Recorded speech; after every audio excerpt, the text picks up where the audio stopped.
Okay, swing around here, please. Exchanging pleasantries almost like old friends. Clemson will receive. 8 seniors get together. Round 4. Mount set for it. Let's go to Maria Taylor with Nick Saban. All right, Coach, the third time you tee up against Clemson in a national championship, but a different quarterback on the sideline, the greatest challenge Trevor Lawrence presents to your defense. Well, he's a fine player. He can throw the deep ball well. They've got really good outside players, and the real key to the game to me is how we manage and control and keep those guys cut off. All right, thanks for your time, Coach. Thank you. Now we send it over to Tom. Maria, thank you very much. Dabo, the 2 best teams in college football, what everybody wanted. Your final message to your team before they took the field. Just be who we are, man. Just be who we are. We've worked our tail off really since last January to this point. We've earned the opportunity to be here, dominate this moment. That's what it's all about. Appreciate the time and good luck. Thank you. Chris and Herbie, up to you. All right, Tom, thank you. Saban had the choice, deferred, so he'll put his defense on the field against Trevor Lawrence. Starter since game 5 of this season. Ellie Bryant, whom he supplanted, transferring away. He has 90 on his face for his partner Dexter Lawrence, who's not in this game. They came all this way together as a defensive line for this moment, only to have Dexter Lawrence out the last 2 games. 1 of 3 Tigers suspended for NCAA violation. So Joseph Bulovas, his parents did not want him to play football at all, but he said maybe I could be a kicker, and he convinced his parents to give it a shot. And he's a freshman, and he'll boot it away. Another true freshman is back deep for the Tigers, Darian Kendrick. Appreciate, don't hate their dominance. That's our advice. Settle in and enjoy the tide of the Tigers for the championship again.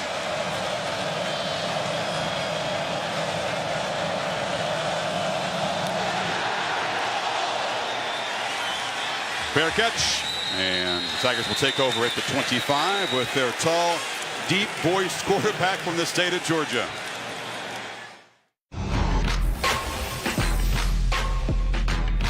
Trevor Lawrence, 6'5" freshman quarterback from Cartersville, Georgia. Been a true freshman starter for each of the last 3 championship games. Steps into this game and has a game plan where they want to try to put stress on Alabama's defense by getting the ball thrown downfield, try to work vertically, horizontally, tough sledding in between the tackles against this Alabama defense. Superb against Notre Dame in the semifinal at the Cotton Bowl.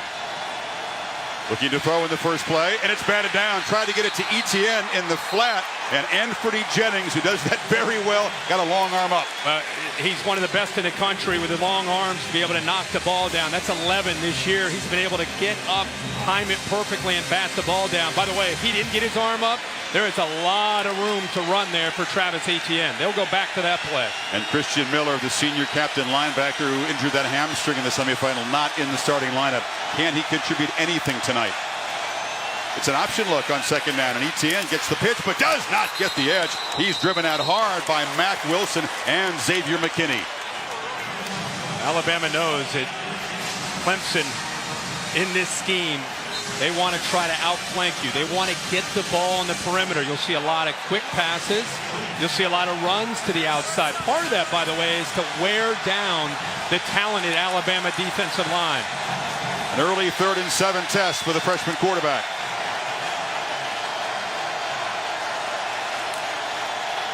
Tide rush 4. And Lawrence tries to get it to Hunter Renfrow, who is well covered by the freshman Surtain, and Clemson goes 3 and out. Good tight coverage from Alabama, trying to set a tone here early, establish some confidence with this defense, and they get the 3 and out. Good job also there, Chris, by the Clemson offensive line, giving Trevor Lawrence enough time. Just in that case, Hunter Renfrow unable to separate from the freshman Surtain. Great coverage. Bill Spires is the punter. Jalen Waddle, the fastest member of the Crimson Tide team, the freshman receiver, sets up at his 30. Special teams have played an enormous role in the previous 3 collisions between these teams. It's a good punt from Spires, and Waddle has to retreat and make a fair catch at the 21-yard line. So here comes Tua Tagovailoa and the Crimson Tide offense.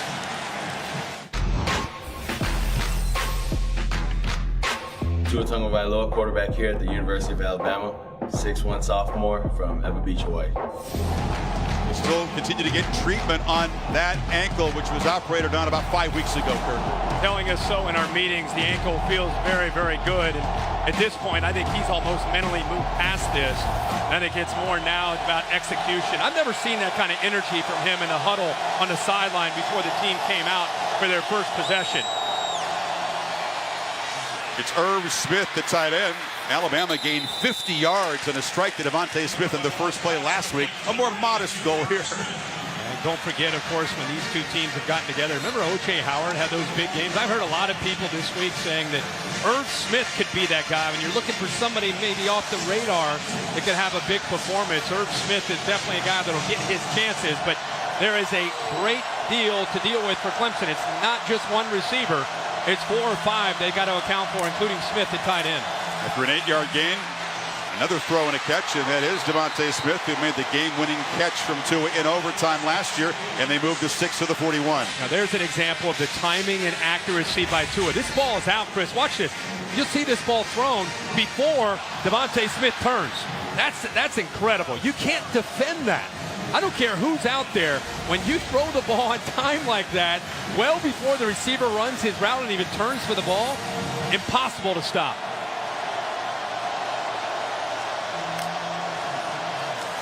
Third throw in 3 plays. It's intercepted. And the Tigers are going the other way. A.J. Terrell with a pick 6.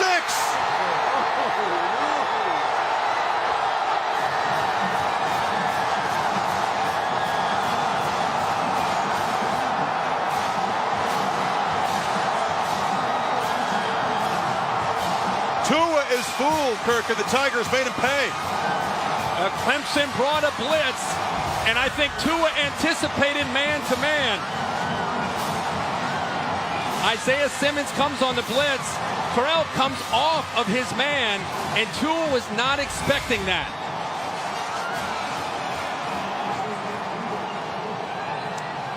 You know, turnovers are a rarity, and in title games are even more rare. 415 offensive snaps, just the second touchdown. Tua says, I'm all right. Watch Terrell, who looks like he's in man-to-man. He comes off of his target, Devontae Smith, jumps to Jerry Jeudy. That's what completely fooled Tua. He was expecting man-to-man. Give Terrell all the credit, and Dabo Swinney is fired up here to be up 7 early.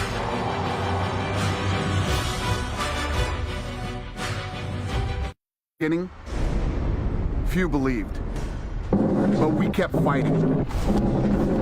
Now we're home on ESPN+. Join us.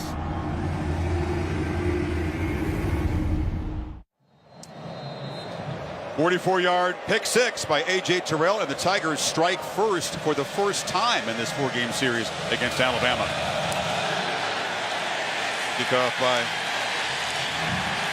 Otters, driven deep. And let's go back to that interception, Kirk. And Chris, let's go back and see the blitz from Isaiah Simmons here. Once he blitzes, you've got a man right here, man-to-man and man-to-man. Now what fools him is that Terrell comes off of his man. His eyes are on the quarterback, and instead of staying here, he comes off towards Jerry Jeudy. So it showed man-to-man, jumped out of it, completely fooled Tua, which you just don't see. And in fact, he came to the sideline telling the fellas, hey, that one's on me, guys. That one's on me. Let's shake it and move forward. Dabo Swinney was hoping for a fast start. He's got one. Damian Harris, senior running back, playing in his 8th playoff game, plows ahead for 3. Motion's such a big part of the game early. We were on the field before the game talking with both sides. One of the things that stood out to us is that Dabo Swinney said, beyond talking X's and O's, he talked about the importance of a fast start for Clemson. Just kind of settle in, get themselves to believe that this is going to be another magical night for the Tigers. What a better way to start than a pick 6 by this defense of Brent Venables.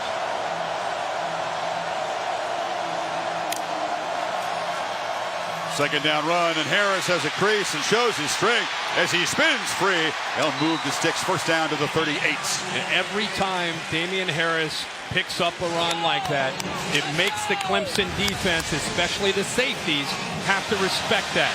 They're going to start to come down and start to be aware of Damian Harris. And if you've watched Alabama this year with Tua, the RPO game has been lethal. We saw it against Oklahoma last year. And when you start to run the ball, safeties start to come down, that's when he'll pull it and throw it. Josh Jacobs, who had a monster game against his home state Oklahoma team in the semis, spells Harris, but Tua's looking to throw. It's a downfield shot. Jerry Jeudy, the target. He's got it, and the Tide answer quickly.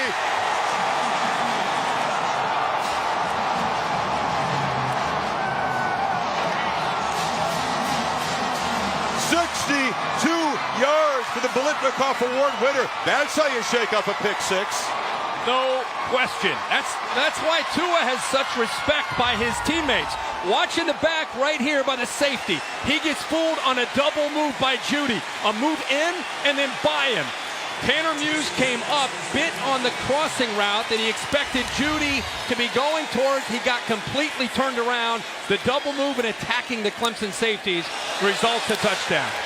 Ugly PAT for Bullivus. This is a nightmare matchup for Clemson. There's no way that big run support safety can guard this guy. Watch him go into the post and then go by him. Well designed by Mike Loxley and this offensive staff.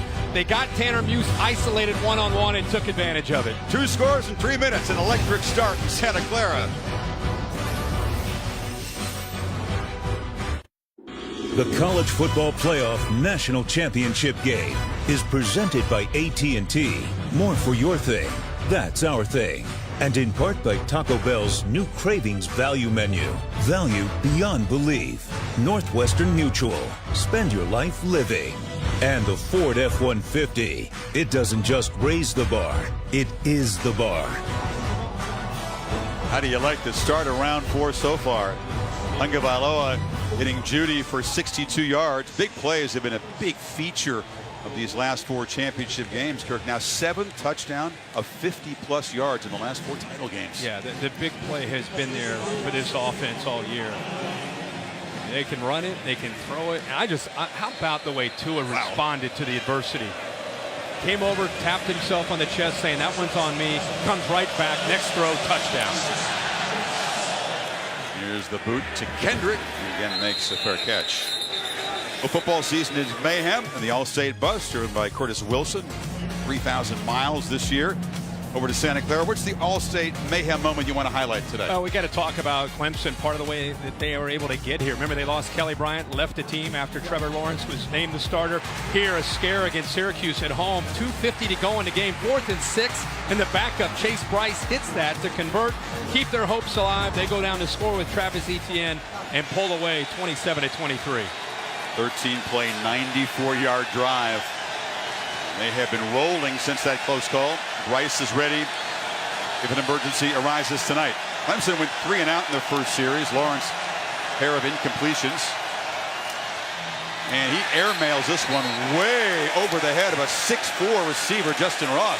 A little keyed up early. Yeah, I mentioned RPO game earlier about Alabama. In college football, you see it in the NFL. It's a run-pass option, meaning that the quarterback will look at the defense, and depending on their coverage, if they're backed off, they're going to hand it off. Put the ball in the belly of the running back and hand it off. If they start to cheat or give you a throw outside, you throw it.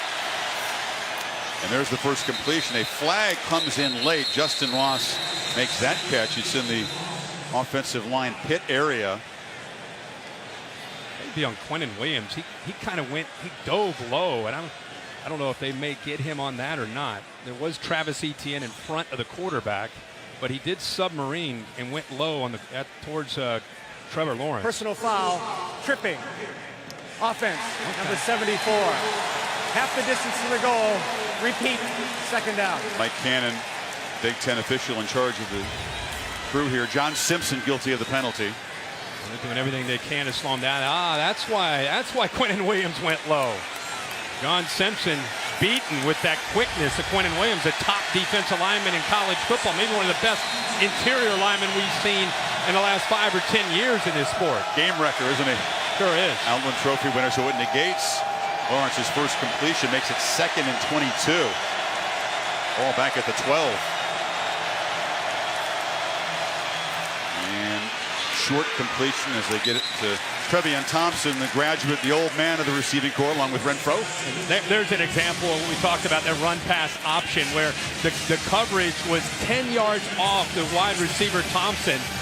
And Alabama knows that's exactly what Trevor Lawrence is looking at. So they're willing to give him that easy throw in a short game to now set up a 3rd and 14. Alabama, this is where they're known for getting after the quarterback. As always, a tremendous 3rd down defense. Only a 3-man rush. Lawrence slips a shot downfield, and he has T. Higgins. Brought down inside the 20. Savion Smith saved a touchdown. The Tigers make their first big play. Now, this is a mental lapse by Alabama. Deontay Thompson, using his eyes, he sinks in coverage, does not get back. And Trevor Lawrence says, thank you very much. I'll split the seam between Smith on one side and Maiden on the other. Mental lapse there by Bama. Trevor Lawrence takes advantage on a 3rd and 14. Each team with a 62-yard completion so far. Etienne shows the explosiveness and still barreling into the end zone. Clemson back in front.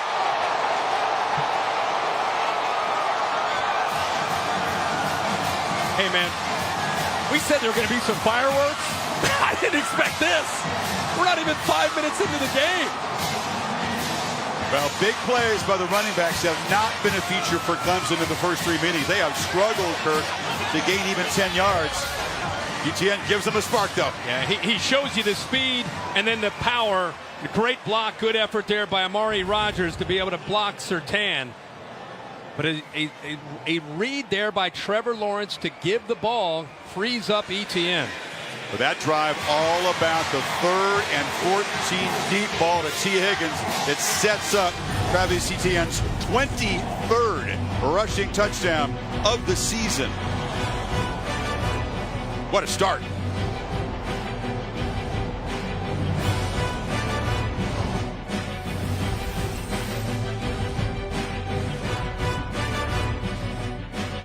Want to stay up to date? Hey Siri, show me college football scores.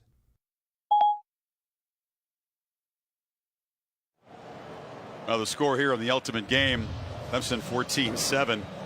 Tigers' first 5 offensive plays were dismal. Then the 62-yard connection to T. Higgins and Etienne. The 17-yard touchdown run. Tua's turn to answer, Kirk.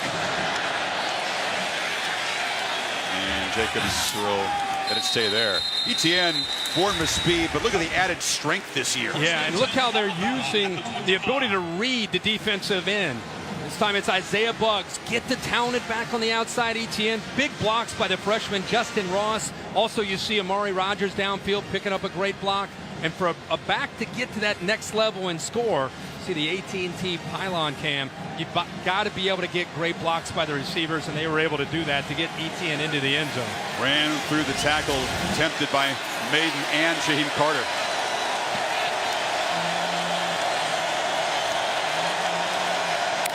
Three of 4 start for Tagovailoa, but it's a first down carry for Jacobs. And they moved the pile 7 yards on first down. Of course, Tua hit the big pass where he bounced back after the interception. What makes this offense so challenging to defend is the balance and how they can come at you in different ways. Brent Venables telling us we've got to take away the running game first. We've got to load up and take our chances and hope we can hold up man-to-man coverage on the back end. 2 tight ends set for the Tide. Play action pitch to Irv Smith. The tight end stopped right there. That was a terrific tackle by Kayvon Wallace, the safety. And when I say Brent Venables says we got to hold up in man-to-man, I don't mean just trying to make interceptions. Here he is matched up right here with Irv Smith. I mean making plays like this out in space. Great job by Kayvon Wallace to be able to come up there against the bigger Irv Smith at 245 pounds and make this play in the open field. Goes down low, gets the left hand there on his ankle to bring him down. Emma's first 3rd down play tonight. We need 4.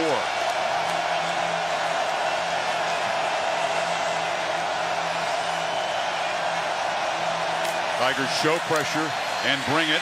Blitz picked up. Tagovailoa gets it out and throws a strike, paying a big price is Devontae Smith, hit by Terrell. First down, though.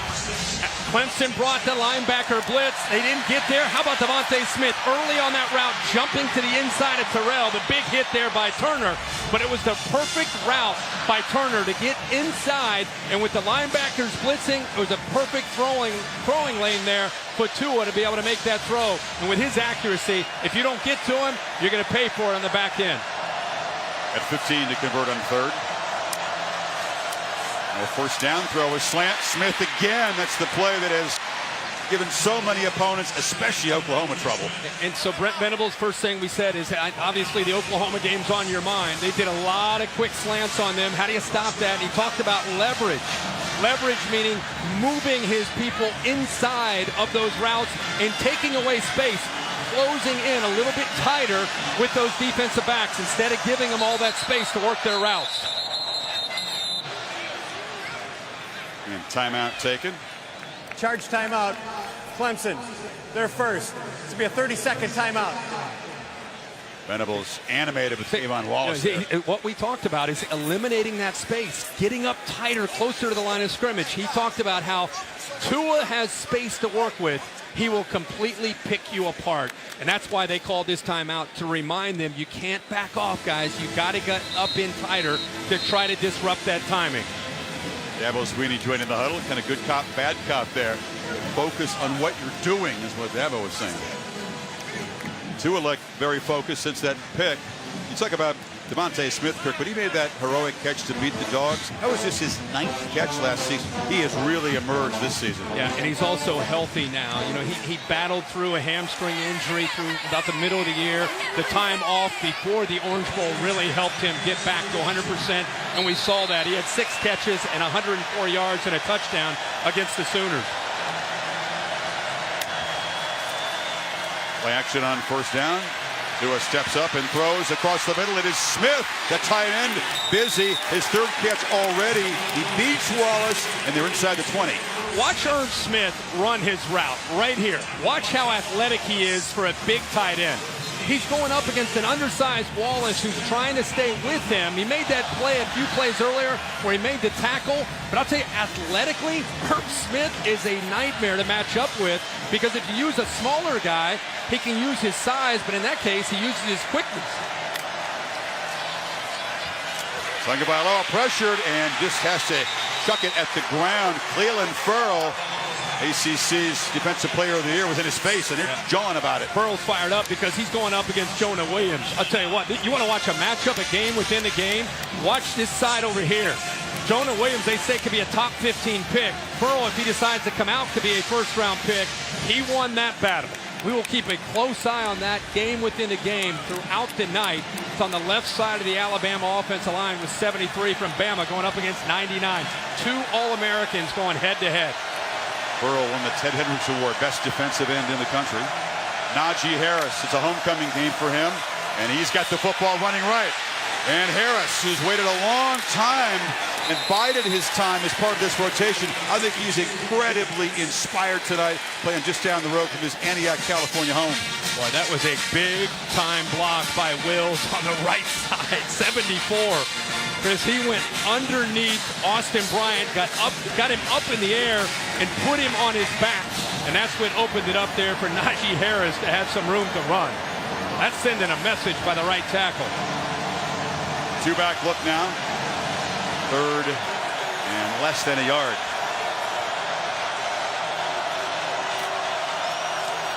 Harris, first down. #1 running back recruit in the country a couple of years ago. Hasn't gotten the touches he'd hoped for. You could almost see his frustration boiling over. Yeah, I think throughout the year he's been a little anxious. And we all know in Tuscaloosa, when it comes to that position, they've had a pretty good string of backs. And when you're an underclassman, sometimes you got to sit behind Damian Harris and guys like Josh Jacobs. A lot of times they had to sit behind some very talented backs. He will more than likely be the feature guy next year, but you're right, he's back home. A lot of people here to see him play. You know he is fired up to have a chance to make big plays. He's got it again. Hesitates, makes a cut, lowers the shoulders, stretches for the goal line. Touchdown! Harris in his homecoming game.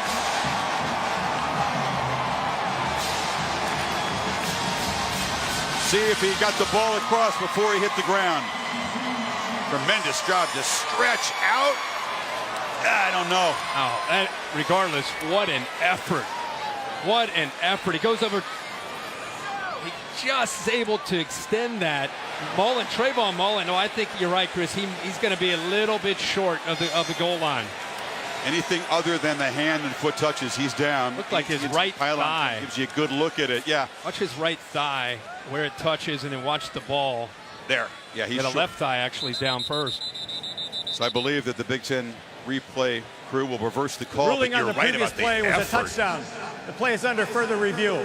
You know, I just had a sense that they were going to give him a chance. He was going to be extra inspired tonight, Kirk. And you know, it's just up 680 to Antioch to the East Bay, and whether or not a touchdown counts, he's cranked up early. You said on our bus before we came out of the last thing you said before we came out of the field was that's something to keep an eye on. And you're right about the energy and the passion of being back home and being a bit frustrated, and what better way for him to go out. Remember in the Georgia game last year in the championship, they gave him some opportunities and he stepped up and made some big time runs. Yeah, he had 64 yards rushing in that win over the Dogs. He was the leading rusher, and all of them came late.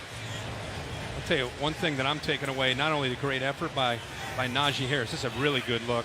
Left leg down. Dave Kataya is our rules expert here, David. It seems pretty clear-cut what they're looking for. I agree with you, Chris. The rule is anything other than hand to foot, as you mentioned earlier, looks like that bottom leg is down and you can see the ball short. I have this as short in my opinion. But again, you just celebrate the effort. The freeze trim, I think, will lead them to conclude the ball is about a football length away from the goal line. I'd say that the thing that stood out to me on the sequence of plays is the right side of the Alabama offensive line really asserting themselves and getting a great push to give Najee Harris some room to run on about 3 or 4 plays. After review, the runner was down at the half-yard line. The ball will be placed on the half-yard line. It will be second down and goal. The clock will start on the ready for play. Well, a smile from Harris, even though his touchdown is taken off the board. He's done the hard work to put the Tide in position to get back even in this frenetic and incredibly fun first quarter. You mentioned you got to bide your time because there's so many talented backs. It's a far cry from when Derrick Henry, the Heisman winner, was the workhorse against the Tigers in that championship game. It's Damian Harris. They fake it to him. Tua rolling out and flips it to a wide open Hale Henches touchdown. Tide.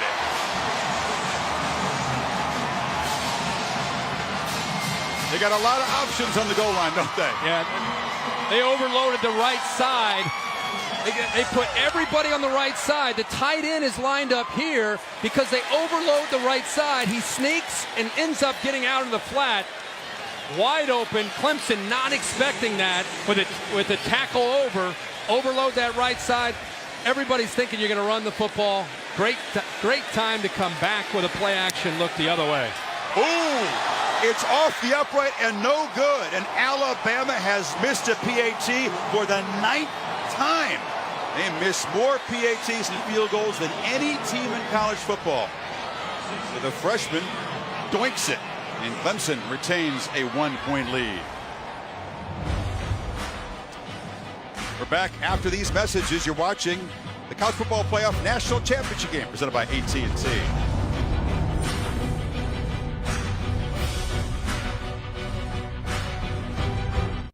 For any kicker, just like a golfer, tension can lead to loss of technique. Bulovis has 6 of those 9 missed PATs.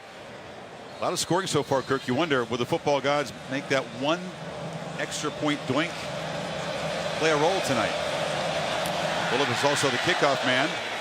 And Kendrick will make another fair catch. You know, last year with Kelly Bryant at quarterback, Clemson couldn't get the ball thrown downfield. In fact, of passes thrown 15 yards or longer downfield, they were 0 for 4. Alabama didn't respect that part of their game. It's a different deal this year. This was part of Trevor Lawrence emerging as the guy, is now you can make those throws downfield. And Alabama has to respect the vertical passing game. And when you have to respect the vertical passing game, it can open up the running game. They work hand in hand together in this system. Yeah, Higgins' catch was incredibly The 22nd play of 50-plus yards by Clemson this season. They fake it to Etienne. Lawrence, good thrower on the run, but that's broken up beautifully by McKinney on the sidelines. That is great quickness there by Xavier McKinney. Keep in mind, Alabama this year lost their top 6 defensive backs. They lost their defensive coordinator, Jeremy Pruitt, who became the head coach at Tennessee. They were basically starting over on the back end. And Tosh Lapoy and Nick Saban doing a very good job with this young, very talented group that just got better and better as the year has gone on. They've targeted Renfro twice through incompletions. And now Etienne is going to be wrapped up and knocked down by big Quinton Williams and company for a loss. Well, if you're going to pull linemen and you're dealing with 92, you better be prepared because he senses it and he's got quickness to be able to shoot through gaps. Look how he's able to get into the backfield. The combination of great strength and incredible first step quickness. But I also would throw on top of that his instincts. He sees the game like a linebacker. Absolutely. He's an exercise science major. He says, I know the human body very well. I know all the little signs to look for on the offensive line. The complete skill set. On 3rd and 14. Does Lawrence have more magic? No. Incomplete. They've tried now 3 times to get to Renfro, who's got those 4 touchdowns against the tide in his career.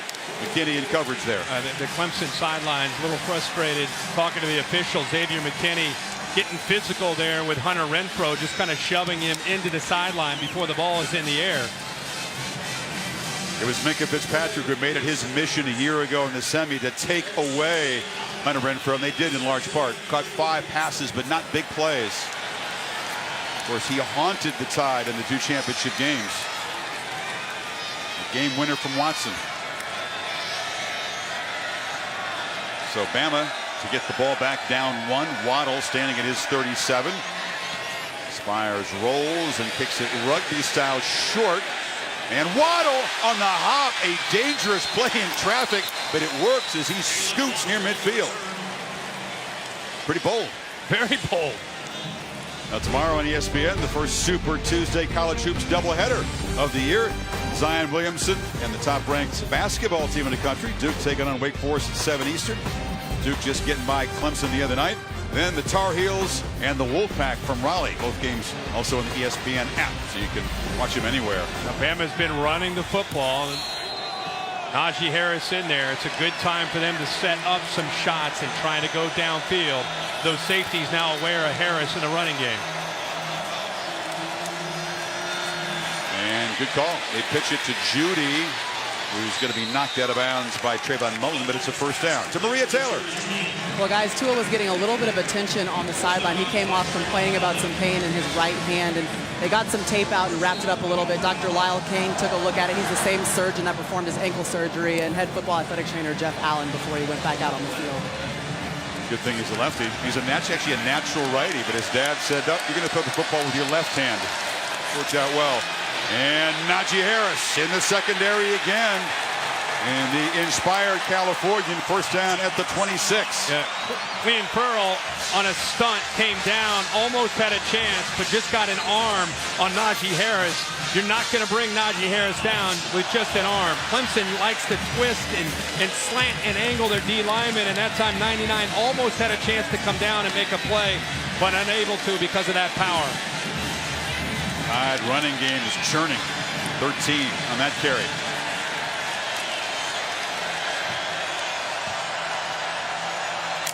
Tigers crowd the line and bring the heat.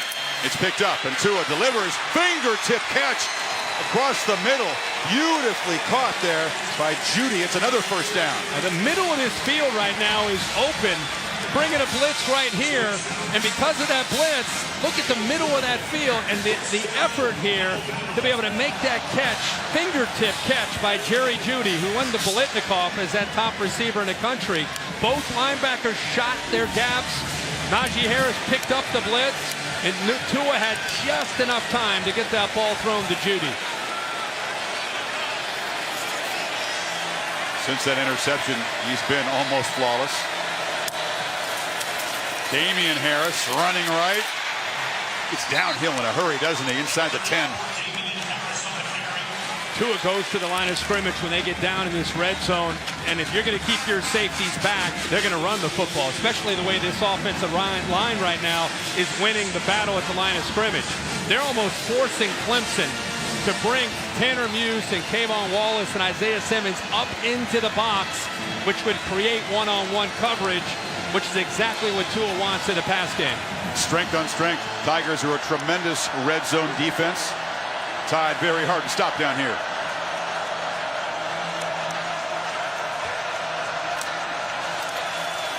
Damian Harris tried to go wide, had to cut it back very quickly as Trey Lamar was in his path. It'll be third down. You know, Brent Venables will not go away from what his identity is, which is being attacking. They're an aggressive defense. They lead the nation in sacks, second in the nation in tackles for loss. They believe in trying to get to the other side of the line of scrimmage, which means you got to blitz those linebackers and safeties a lot. That time Trey Lamar had an impact on that play. Need 3 on third down. Ruggs in motion, but they hand it to Harris, who bumps into traffic. Actually ran into his blockers, and he's going to be just short, and it's a fourth down decision for Saban. Well, you would think early in this game, great field position, kicking game, not the best. Got to think there's going to be a lot of scoring back and forth. By the way, Albert Huggins makes the play there. You talked about how he ran to the back of one of his own players. It's Albert Huggins holding the point there. Albert Huggins in for Dexter Lawrence. Yeah, big shoes to fill. His teammates confident he could step up and handle it. This is where you got to shoot a gap, Chris. The only chance to stop him is you got to hit a gap with a blitz. Tua's out wide. Yep. Jacobs in Wildcat formation. Low snap. And he will make the first down and fight to the one. He had to show good hands to avoid a disastrous play. He sure did. Bobbled it a little bit. Snap a little bit low. But a great athlete and great toughness. We've seen that throughout this year. You saw it last week in the Orange Bowl against Oklahoma. That second and third effort almost gets him to the end zone, and good effort there by Hale Henches to open that up. Tigers spent a lot of practice time preparing for that, but it's so difficult to stop. Damian driving, but doesn't get there. Stopped at the half-yard line. And it's a battle right now. You got future NFL talent all over the place in that Bama offensive line. Jonah Williams, Hirschbaker, the guy making his 57th start. Leland Farrell. Wilkins in there, number 42. They've been having a lot of success on the right side of the offensive line. 6 offensive linemen. Tackle over again to the right side. And a whistle. And a false start by the Tide. They tried to get a little tricky down there, and it cost them.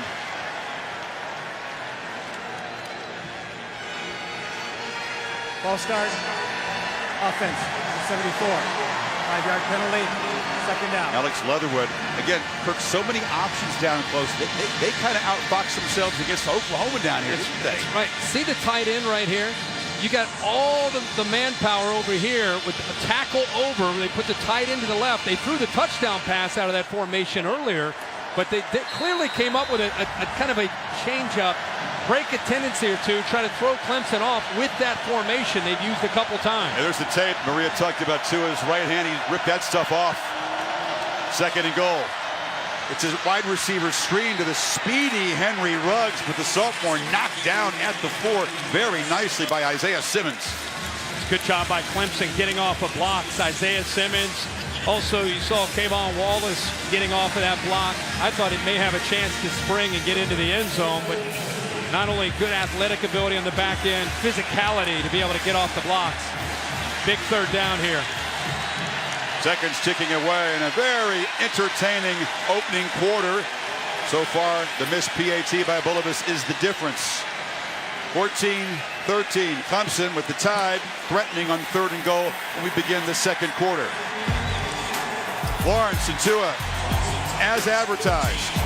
14-13 Tigers. And now they send it to a special report from Kenny Mayne, brought to you by AT&T.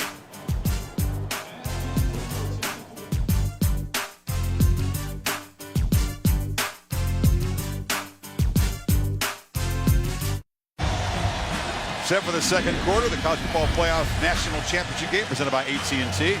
Tied on the doorstep with a 3rd and goal to begin the quarter. And they moved at the end of the quarter into the Clemson side of the field.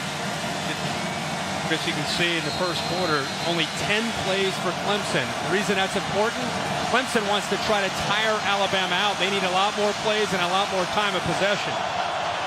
Damian Harris is the back. It's Ruggs in motion to a rolling shovel pass, and the Tigers sniffed it out. Austin Bryant drops Harris for a loss. And here comes the field goal team. Now that's having a man-on-a-man. Trey Lamar on the blitz takes the quarterback, and you'll see Austin Bryant right here settle and make the play on Damian Harris. See the late blitz there? They disguised it.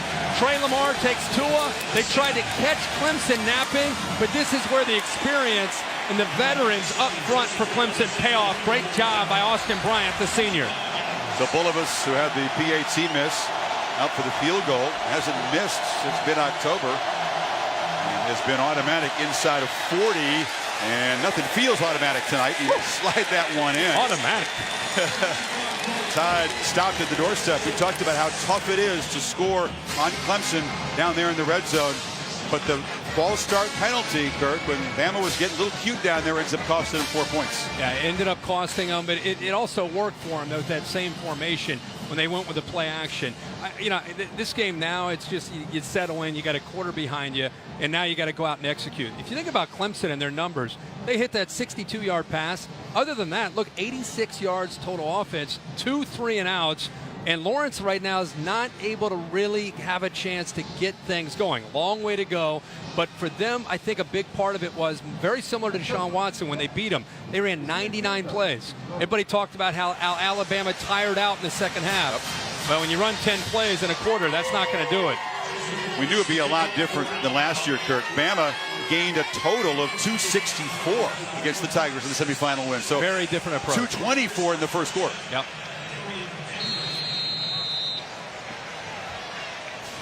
That was a victory for the Tigers' goal line defense.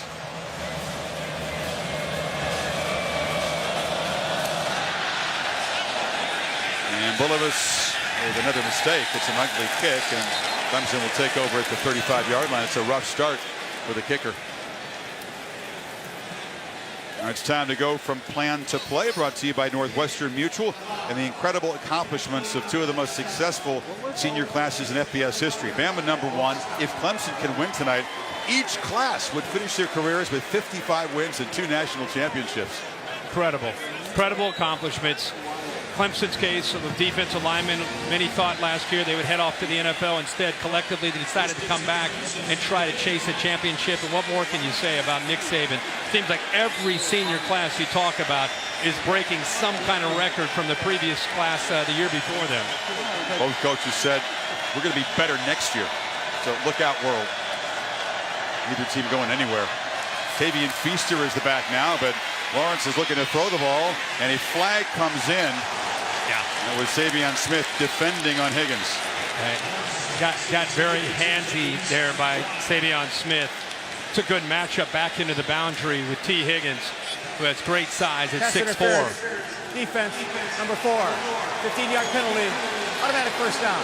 You see his leverage initially. He kind of jumped to the outside. He wanted to take away that outside in case he's going to run that deep ball. He was going to be stride for stride, and then he cuts out, and that's when he grabbed onto the jersey. Good call by the official. Last possession, Dabo lobbied for the call. Time he gets it. By the way, look at Alabama's coverage. Look how tight they are, almost daring Trevor Lawrence to throw behind him. Now they back off up top. Feaster in the flat. Gets a block. Gets another block. And spins down inside the 25 as the junior from South Carolina makes a big play. Alabama plays a lot of man-to-man. Mac Wilson matched up with Feaster, trying to get out there, but the block right there and a good move by Feaster. There's no one else left to make the tackle other than Mac Wilson. Playing with some tempo after the big gain, and Lawrence, he's a willing runner. He takes a big shot right there, hit by Dylan Moses. And that's Trevor Lawrence's been approached all year. Clemson at times will kind of lull you to sleep because they struggle, and then they hit that big play, and that's what they're going to have to do. There's Mac Wilson and those 2 linebackers, Dylan Moses, making a play for a short gain for Clemson. Excuse me, it was Moses down low, and that could have been called for a helmet-to-helmet targeting. It wasn't. Just a 1-yard gain, and he paid the price. Now Feaster weaves his way through heavy traffic inside the 20. It'll be 3rd and 5. Much like the other side of the ball, we were talking at the break. Which defense can make a difference? Which defense can get into the backfield? See Alabama now. You see Quentin Williams in the middle, hands on his hips. Isaiah Buggs, hands on his hips. Not a lot of depth up front with that Alabama defensive line. In fact, you will not see them rotate hardly anybody tonight. And those longer drives become tougher for the big boys up front. Lawrence needing 5, has time, backpedals, and fires to Higgins across the middle. First down, and a 1st and goal down near the 5. Some confusion here. Alabama's playing man-to-man on one side, but watch this matchup right here. Savion Smith kind of gives up on it. He's confused. Everybody else is covering their man-to-man. Savion Smith started to, and then he kind of looked around, watching, am I in zone, am I in man? He lets T. Higgins go, and good recognition there by Trevor Lawrence to find him and make the throw for the first down. Tigers' turn to try to convert in the red zone. Etienne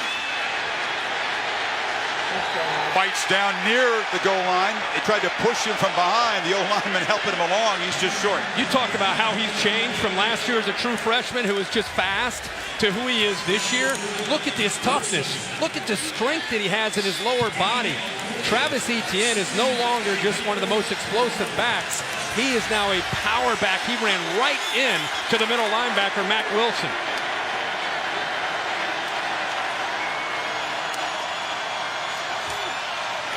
Tigers make a statement as Etienne walks in, stretching the lead.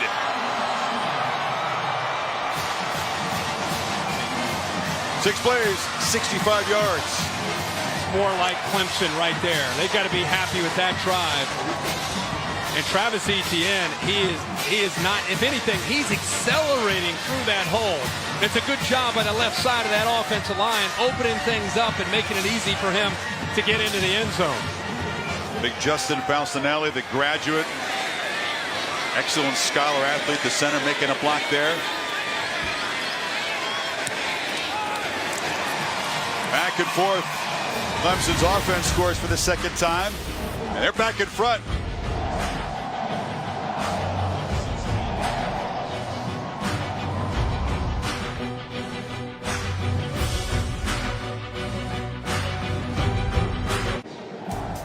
Easy but beautiful night to fly for the Goodyear Blimp, one of our 17 megacast presentations. There's L. Duncan and Matt Berry live from on board the Wingfoot 2. Blimpcast is on the ESPN app. So Clemson back on top, 21-16. Alabama, Kirk, had gone 38 straight games without allowing 21 points in the first half. Now they've done it 2 of the last 3. Georgia, the SEC championship game, and tonight. And it's a touchback. Well, while we're focused a lot on Tua in the passing game, he's 12 of 14. I think it's being started because of the way they can run the ball. Look at this offensive line tonight, doing a really good job. They're averaging 5.6 yards a carry. Watch this on the far right. Boom! What a block there to open it up by Wills against Austin Bryant. And when you can get up to the linebackers against this attacking defense, and you can be a threat as a team that can run the ball, that opens up the playbook for Mike Locksley and how Tua can attack, because the safeties and linebackers have to respect the ability to run the football. Locksley, of course, part of that coordinator carousel under Saban, off to Maryland as the head coach next season. Jacobs makes a man miss. A little stutter step in the hole as he got past Kendall Joseph. Or, excuse me, Nolan Turner there in the missed tackle. Sam Rinaldi. Chris, to pick up on what Kirk said, keep an eye on the defensive fatigue already setting in on that Clemson front. Nearly every lineman sitting down and drawing oxygen in the second quarter after the last series, coming off the field, being encouraged, don't stand up, continue to rest. Time of possession needs to swing here a little more in favor of Clemson. 2 points on the 28th play tonight, and Bama has run. A far cry from the dominant performance against Notre Dame in the semifinal. They were well rested in that game. And it's Jacobs who's cut down after a short gain. It'll be third and about 1.5 yards. Yeah, that's a nice job by Nolan Turner coming down to fill in. Alabama just keeps rotating backs. We've seen Najee Harris, Damian Harris, Josh Jacobs. Allows them to stay fresh. They're playing fast on this third down, but Jacobs is not going to get there. Good penetration by that Tigers defensive front, including backup Niles Pinckney helping out Cleveland Farrell. It's fourth down. Yeah, they do a nice job in the inside, but Chris, look on the outside. They're coming around with a true freshman. Xavier Thomas does a good job of getting in there too. Saban, he's decided, wow, this is interesting. Nick Saban sensing the feel of the game at his own 35, going for it here, at least initially looking like he was going to go for this. This is out of respect for Clemson's offense for sure, and his own defensive struggles in mind. Jacobs, a fourth down gamble by Saban, and it pays off as Jacobs has to earn the first down. How about that call, partner? If you haven't watched a lot of college football this year and you tuned into the national championship, that should tell you where the sport is in 2019. That Nick Saban is going for it on fourth down and about 6 inches from his own 35-yard line. That's like Bill Belichick doing that from his own 35-yard line. J.D. Davis had him, but Jacob broke that tackle.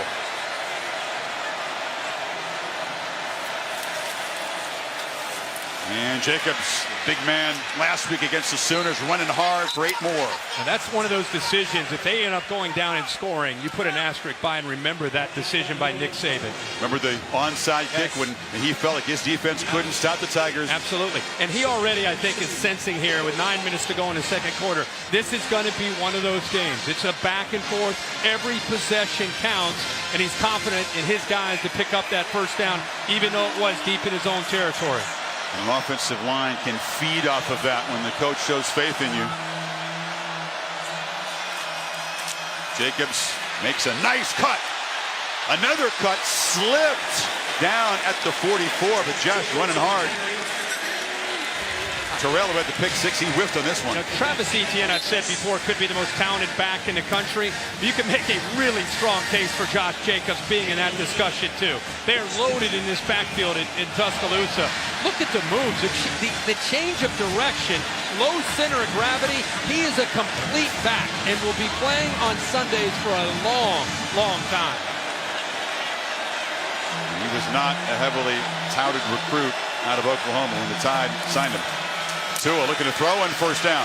Launches it for Judy, but it's picked off. The second interception. This is Trayvon Mullen.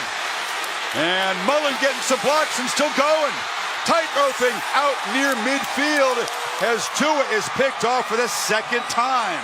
You know, he has such confidence in his ability that sometimes I think he has such confidence that he thinks his guys are going to make a play.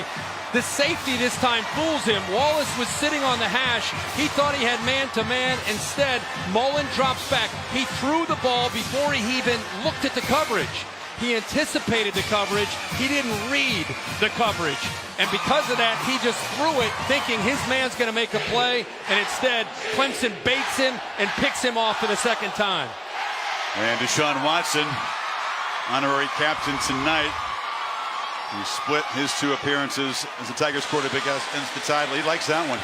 Now, does Dabo Swinney, Jeff Scott, Tony Elliott, do they go after Alabama right away? Do they look for a big play here?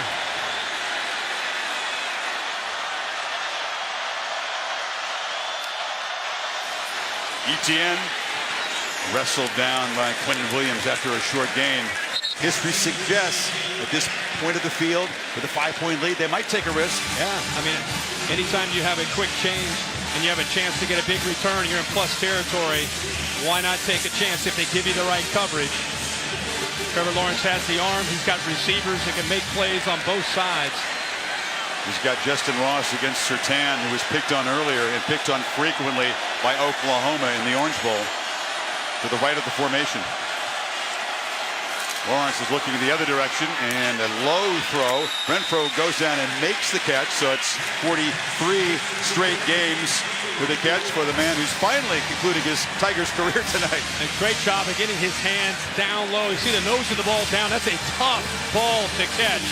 But if anybody can come up with it, it's Hunter Renfro, who's had a great career when he's had chances to go up against Alabama. And that gives him a much better chance here now on 3rd and 2. 24th career catch by Renfro against the Crimson Tide. Lawrence trying to throw for it, and it's Renfro again. He's such a reliable weapon on 3rd down. They move the 6 inside the 35.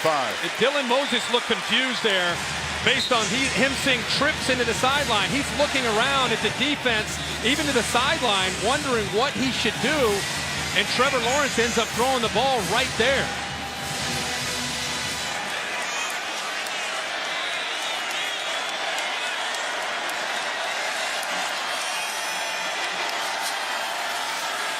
Lawrence across the middle, broken up beautifully. Getting a hand out there was Surtain, the long-arm freshman from Plantation, Florida. Go back to that previous play. It's been something that's bothered Alabama a lot this year. As you see the motion, watch Dylan Moses. See him looking around, wants to make sure everybody's on the same page. He's looking to the sideline, ball is snapped, bang, they go right there, take advantage of that confusion. They're giving them different formations, making them adjust, making Alabama's defense have to communicate. Starting guard John Simpson had his helmet taken off. He's out for the play. Fabian Feaster is the back on 2nd and 10.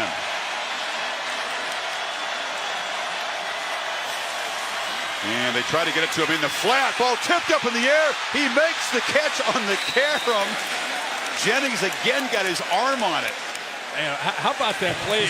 Unorthodox, but a heck of a play by Jennings with the left hand. The backhand goes up in the air. He's thinking about trying to make the play, but Feaster stays focused on the ball before Bugs or anybody else can come up with an interception. But great awareness again by Anthony Jennings. Man who missed the national championship game a year ago with a Grizzly knee injury. Missed all the playoff games. 3rd and 7. Tide try to heat up the pocket. But it's a catch across the middle by Amari Rogers. And he's wrestled down inside the 5. The first catch for Rogers. Boy, I love how Trevor Lawrence climbs the pocket against this defense. Watch him climb up into the pocket and then throw an absolute rope to Amari Rogers. Great technique there by the true freshman quarterback, showing poise on that 3rd down for Clemson.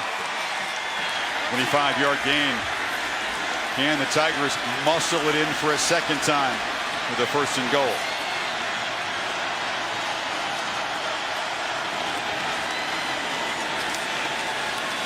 It's Etienne again, this time nothing doing. Deontay Thompson, the safety, came around the corner. I would think that Clemson's offensive staff upstairs, up here at our view, looking down. Keep in mind, Trevor Lawrence is an athletic quarterback. 6'6", 215. He's not run the ball yet tonight. But down here, the fact that Alabama's not respecting him in that run game, wouldn't be afraid to put that zone read and pull it and keep it. Has just the 1 touchdown run this season. It's a shovel pass in the middle, and battling his way to the end zone, Etienne for a 2nd time. Tigers on fire.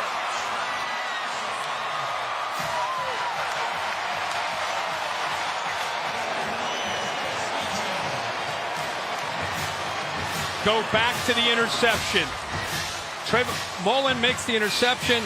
Lawrence gets the ball back.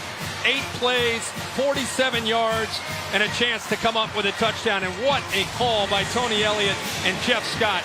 Jennings tried to rip at that ball, but there's the strength by Etienne to hold on to it. And this Tide defense getting gashed. You go back to the Orange Bowl, Oklahoma scored 6 of their last 7 possessions. The one they didn't score, Kyler Murray ran out of time. And the Tigers are feasting early on tonight.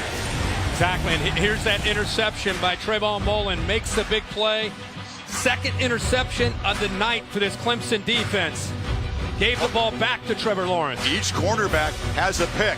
And on the shovel pass, Etienne has his 2nd touchdown. The lead is a dozen.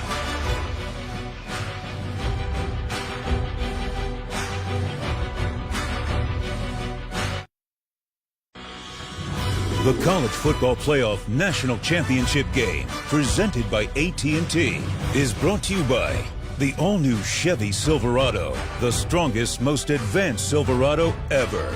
Gatorade Thirst Quencher, the proven sports fuel. And Samsung QLED TV, the official TV sponsor of the College Football Playoff.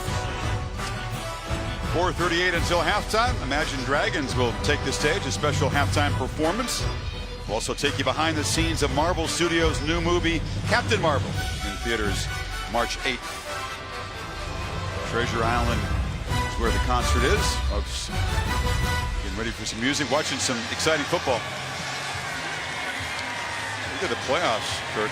Tua has 6 touchdowns in the 2 games and a total of 6 incompletions. But the 2 have been completed to the other guys tonight. Yeah. And those 2 interceptions, the result of 14 of Clemson's 28 points. 2 rushing touchdowns for ETN and 1 receiving. So the hat trick for the talented young tailback. And Tua's got something else to shake off. Back to work after this break.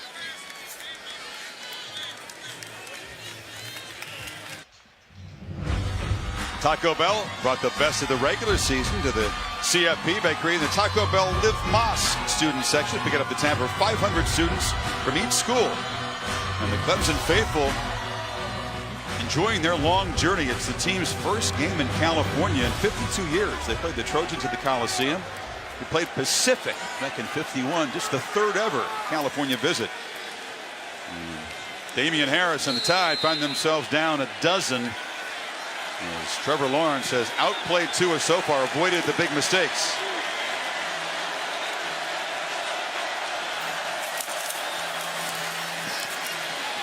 There's a throw and a catch on the far side there. Brought down immediately is Judy. Important for Tua to get back into his rhythm. He was fooled. Clemson showed cover 2. He thought he had a space about where that 30 is. Instead, look at the corner dropping. The corner drops when he thought the corner would stay up tight, sitting in that flat area. Second time, Brent Venable shows one look, goes to another after the snap, mixing up those coverages and fooled Tua for the second time. Harris. Najee Harris makes a cut, and it's a first down. Not just picks by Terrell and Mullen, but a lot of action after the pick. Returns of 44 for a touchdown and 46 to set up the touchdown drive. Yeah, great point. As we said, 14 points on both those interceptions. You look at the score right now, 28-16. That has a lot to do with Clemson's lead. But this is what makes Tua Tua. You would expect him to stay poised and continue to play at the level he's played all year. Najee Harris tries to bounce it, but he cannot escape the rangy safety, Isaiah Simmons. Trey Lamar makes the play right here, and it forces Harris to have to bounce. They continue to blitz these linebackers. He gets penetration, and because of that penetration, it forces Najee Harris out wide, and there's Isaiah Simmons, an outside linebacker slash nickel, who's a great player at 6'2", 230 pounds. Yeah, I call him a safety. He's actually a backer, but he can play anywhere. Top tackler on this defense. Now it's 2nd and 14. A run to Najee Harris. And he's hammered down to the 45. It sets up a 3rd and 6. I always wonder what goes into Mike Loxley and the offensive staff. You know, you got 3 great backs in Najee Harris and Josh Jacobs, Damian Harris, and they continue to kind of rotate him, try to go with the hot hand. Mike Loxley is he's the beneficiary this year of great offensive skill, but a great offensive mind. As you said, Chris, headed to Maryland. It's a big 3rd down for him. Tide 2 for 5 so far on 3rd. Need 6.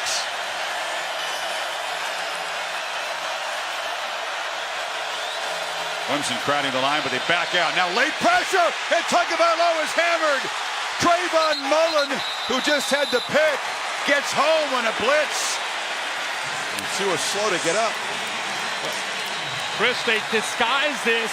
Mullen showing coverage. You'll see him start to sneak in and then end up coming in late after the motion. Watch 1 late. Tua never gets his eyes out. Mullen ends up coming. Nobody picks him up. The back didn't recognize it to pick it up. Tua didn't see it. Well timed by Mullen. Venables knew he'd have to disguise those looks. That ball looks like it came out. Yeah, Pierschbacher very astutely jumped on it to avoid a third turnover by Tua. But the Tigers will get the ball back by 12.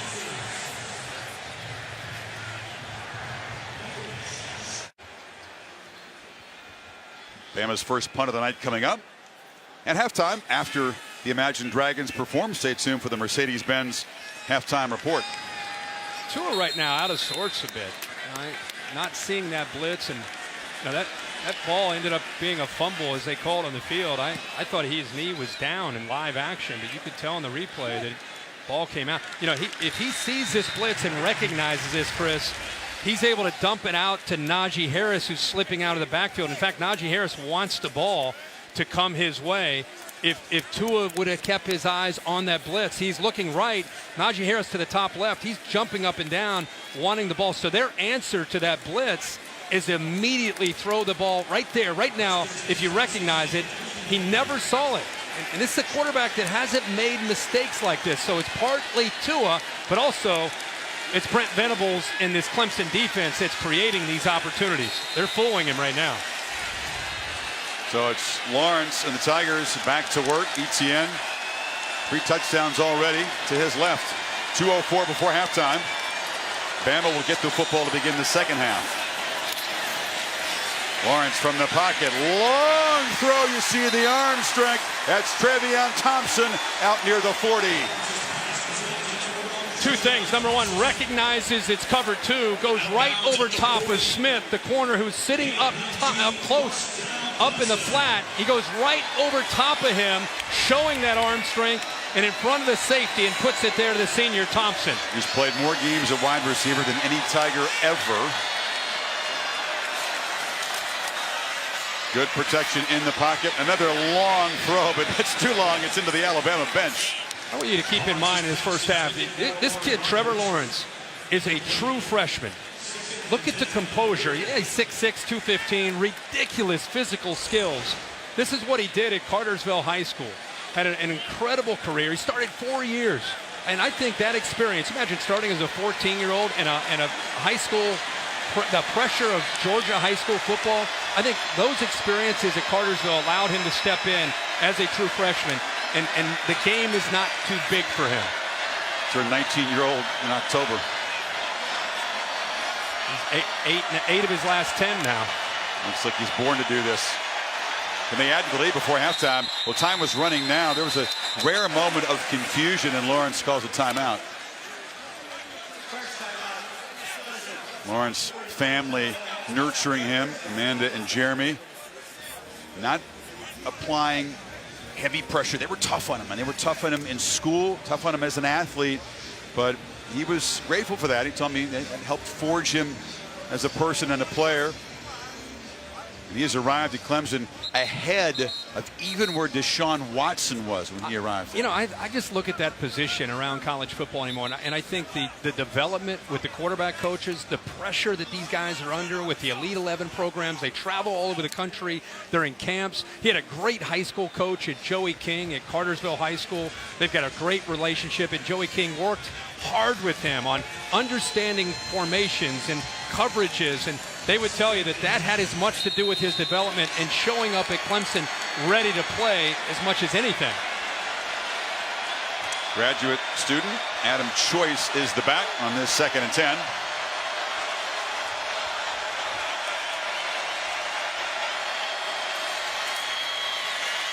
And Lawrence stands and fires, and this Tide defense doesn't know what to do. There's a hit out of bounds by McKinney on Justin Ross. This should add 15 yards to the play.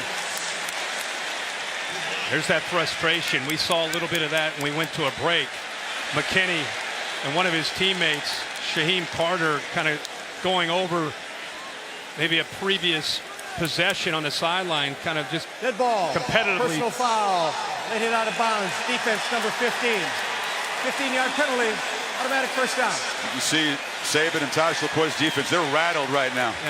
I think we talked about some of the emotion carrying over now on the field. He's frustrated that Ross, another freshman, beat him and clearly hits him late, and they throw another 15 on in the back end of that play. You mentioned how McKinney was so animated, so angry in the previous timeout of this game, and he's got to calm himself down. Choice is the back. Ball moved to the 33. Tide jumped offside. Lawrence has got a free play. Fires for Renfro. It's incomplete. He couldn't fight back to it. Lawrence knew that Bama had jumped offside. Yeah, Bama trying to disguise their blitz and ended up jumping. Good job by Offside. Trevor Lawrence to wait. Defense, number 33. 5-yard penalty. Repeat first down. You're right. He had that free play. He knew he had the free play. Waited as long as he could and tried to time it up to Hunter Renfro. It's the second time in 2 plays. Look where he's pointed to his head. Think out there, guys. Right. Clemson trying to add to a 12-point lead before halftime. Remember, Alabama deferred. They get the ball to start the second half. Lawrence, strike across the middle, and that's Justin Ross, #1 player out of Alabama last year. Yeah, a great high school player from the state of Alabama. Everybody thought he would stay and play for Alabama. Instead, goes to Clemson, fell in love with the culture, has had an amazing true freshman year. You got a true freshman throwing to a true freshman, making big plays in a national championship. Tigers back in the red zone again. Choice wrestled down by Quinnen Williams. That big bear of a defensive tackle making a play. Boy, he went right through a double team by Clemson. Watch him with his athletic ability right here. You got 2 Clemson offensive linemen, and you better be careful leaving him. Bossinelli said, okay, I'm going to leave it there to Cervenka to be able to take that. You better stay on the big fella. Cervenka, the strongest player on the Clemson team, wasn't enough that time. Talking about a dude who squats 665, benches 515, and Quinnen Williams just overpowered him on that play. When Quinnen Williams leaves the field, Clemson has to get excited at 92's on the sideline trying to catch his breath. The absence of Christian Miller, linebacker, the leader, has loomed large so far, I'd say, in the first half. What they've done is Dylan Moses, who's right here, has basically been playing defensive end in certain situations like third downs just to give them another pass rusher on the opposite side of Jennings. Need 12 on this third down. Play clock at 3. Lawrence has a man in the flat, but the pressure was too much, and it's incomplete. Jennings got there in a hurry, couldn't get the ball to Choice. That was a very similar blitz that Tua missed, and he didn't even see it, and that's where they ended up sacking him in that last sequence of plays. This time, Trevor Lawrence looks right. He feels it, sees it. He tries this time at least to get the ball dumped off to the back. Choice, and by the way, if he throws that accurately, Choice picks up the first down and maybe gets to the end zone. The Tigers stall in the red zone for the first time, so a 36-yard field goal attempt from Greg Hugel, the senior, kicking in his 3rd national championship game, 10 of 15 this season. And career field goal number 54.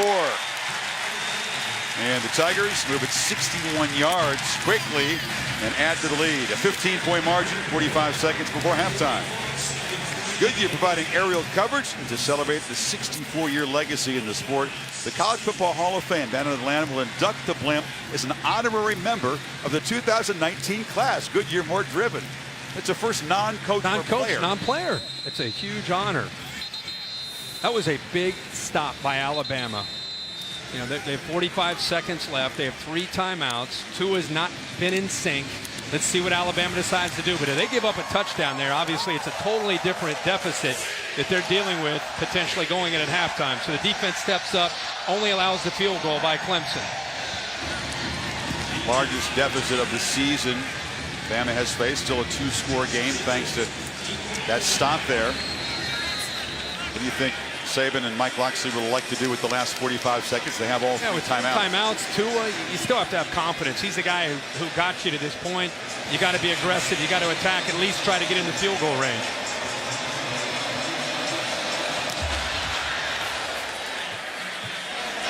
We begin at the 25. Well, Saturday, January 19th, NBA doubleheader action over on ABC. Thunder and the Sixers. NBA Saturday special edition, 3:30 Eastern. And in primetime, the Lakers and the Rockets in Houston. Both games also on the ESPN app.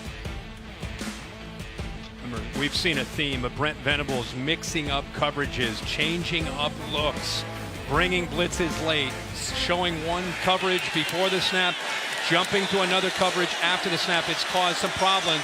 Does he continue to be aggressive or get a little bit more conservative here as a defense? Three-man rush, and it's off the hands of Damian Harris, and nothing going right for the Tide. It's a sure-handed running back usually. Usually he holds on to this. Clemson will give this up all day. It's in the middle of the field, force Alabama to have to use a timeout.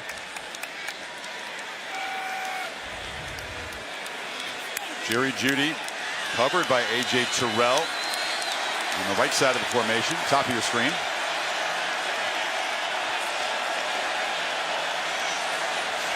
Clemson again crowding the line. Could be just showing and then dropping, trying to affect the communication of the offensive line by Alabama. Yep. Tagovailoa steps up and has room to run. That's a test of that ankle. He's knocked down to the 31, and they'll have to spend the first of their 3 timeouts. Or will they? Maybe not. Wow, okay. Maybe not. Maybe they're content. They're just going to say that's enough. Well, the answer is that question. They will get the football to begin the second half, and Saban says we're just going to go in down by 15 and try to regroup defensively. Down by 13 in last year's championship game before Tagovailoa came off the bench to rescue him. Now it's to his show, and he's got a 15-point margin to make up. Tigers defense, 2 interceptions, took one to the house. ETN, touchdown hat trick. And the favorites, the top seeds, find themselves in a 15-point hole. But history says these championship games have been decided in the 4th quarter. So stay tuned. Let's get Nick Saban's reaction with Maria. Coach, you've had to battle through mistakes on both sides of the ball. What's your greatest concern as you go in the locker room? Well, first of all, we're not doing a very good job of getting off the field on 3rd down on defense, and we turned the ball over twice. All right, we had the ball on the half-yard line and get a penalty and take points off the board. So, you know, we've executed well enough on offense to score a lot of points, but we turned the ball over and shoot ourselves in the foot. But defensively, we're going to have to play a lot better, all right, than what we're playing. They're doing some things that we had, you know, copycat stuff that other people have done against us that we hadn't practiced against, so we'll get it fixed at halftime. All right, thanks for your time, Coach. Let's send it over to Tom Rinaldi. Maria, thank you very much. A very strong half. True freshman. You said he doesn't play like a freshman anymore. How do you assess how Trevor Lawrence has handled things? Well, he's done a great job. He's missed a couple throws. You know, we hit that back. That's a touchdown right there on that last one. But, you know, they've got a little pressure on him. But, you know, we've scored every time but twice. So we've made some plays. We've got to get our run game going a little bit. But defensively, you know, we've got the 2 big turnovers. That's the difference right now. But we finally stopped the run a little bit. We've got to get in here. We've got to do a better job. We can't let them get comfortable running the ball. And they were way too comfortable in the first half. So got a long way to go, man. This is Alabama. So we're happy to have the lead, but man, ain't nothing less important than the score at halftime. We got a long way to go. Sign in the office. Good luck. Yeah, right. Thank you. Okay. Yeah, he's right. That's a mantra. Dabo's always generous with his comments going to break, and a lot to be excited about. The Tide controlling possession and stats, but that doesn't mean a lot. Tigers by 15 at the break. Stay tuned for Imagine Dragons and the Mercedes-Benz halftime report right after these messages. This halftime report is presented by Mercedes-Benz, the best or nothing.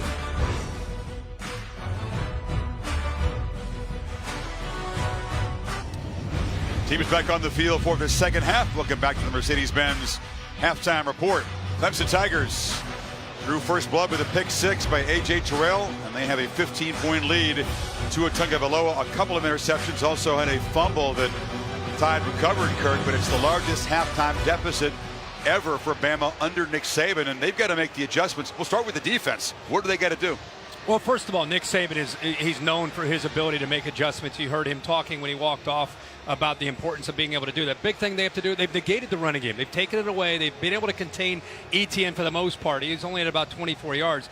big thing they have to do is they've got to get after Trevor Lawrence. They don't have a twitchy pass rusher, so it's going to have to come from scheme. They're going to have to be able to bring Anthony Jennings, bring some linebackers. They've got to disrupt him, try to get him, confuse him, try to get him to throw the ball into coverage, because right now they've not done a good job of getting pressure. Yeah, Christian Miller's absence, the hamstring injury from the Orange Bowl looming large. When they've run the ball, Kirk, Tide gaining about 7 yards per carry. They'll get the football to begin the third quarter. And I think you got to go back to that. I mean, there's so much more time left in this game. Long way to go. You don't need to just all of a sudden put more on Tua. Tua right now is still trying to settle into Brent Venables' scheme and how he's attacking Alabama's offense. I think it's more about, hey, let's get back to running the ball. That big offensive line was doing a really good job. You mentioned they're almost averaging 7 yards a carry. Then it's a combination of Tua and the running game. So Tua, at this point a year ago, was brought in cold with no meaningful snaps in his career, and he was brilliant, especially in the fourth quarter and overtime. Can he bring the Tide back again? Brent Venables' defense, they've given up 266, but they've made some big plays by confusing the quarterback. Take a look at AT&T giving their best. And go back to this first half, and if you're just tuning in, 31-16 Clemson, and we've seen some rare miscues from Tua. Throwing interception, Alabama here had the ball almost inside the 1 yard line, unable to get a touchdown. Here another interception because he's confused by the coverage. A late blitz caught him off guard instead of dumping it off to Najee Harris. So Brent Venables with a heck of a plan in getting ready for this game against Bama. First half goes to Venables and the defense, but still 30 minutes of football to go.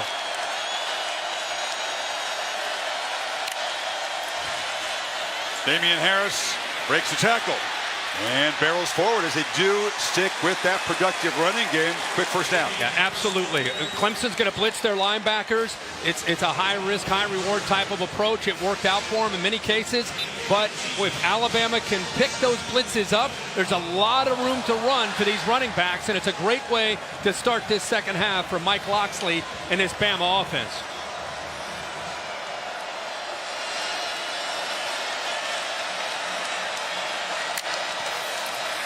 Damian Harris again gets the edge, and they are getting chunks of yardage as the Tide in 2 plays have moved into Tiger territory. Clemson unable to set the edge, unable to get to the outside. Jonah Williams with clean furl that time, unable to kind of get that right arm free to get upfield and prevent Damian Harris from getting around him. And just like that, a couple big plays, and that's 26 yards on the ground for Bama.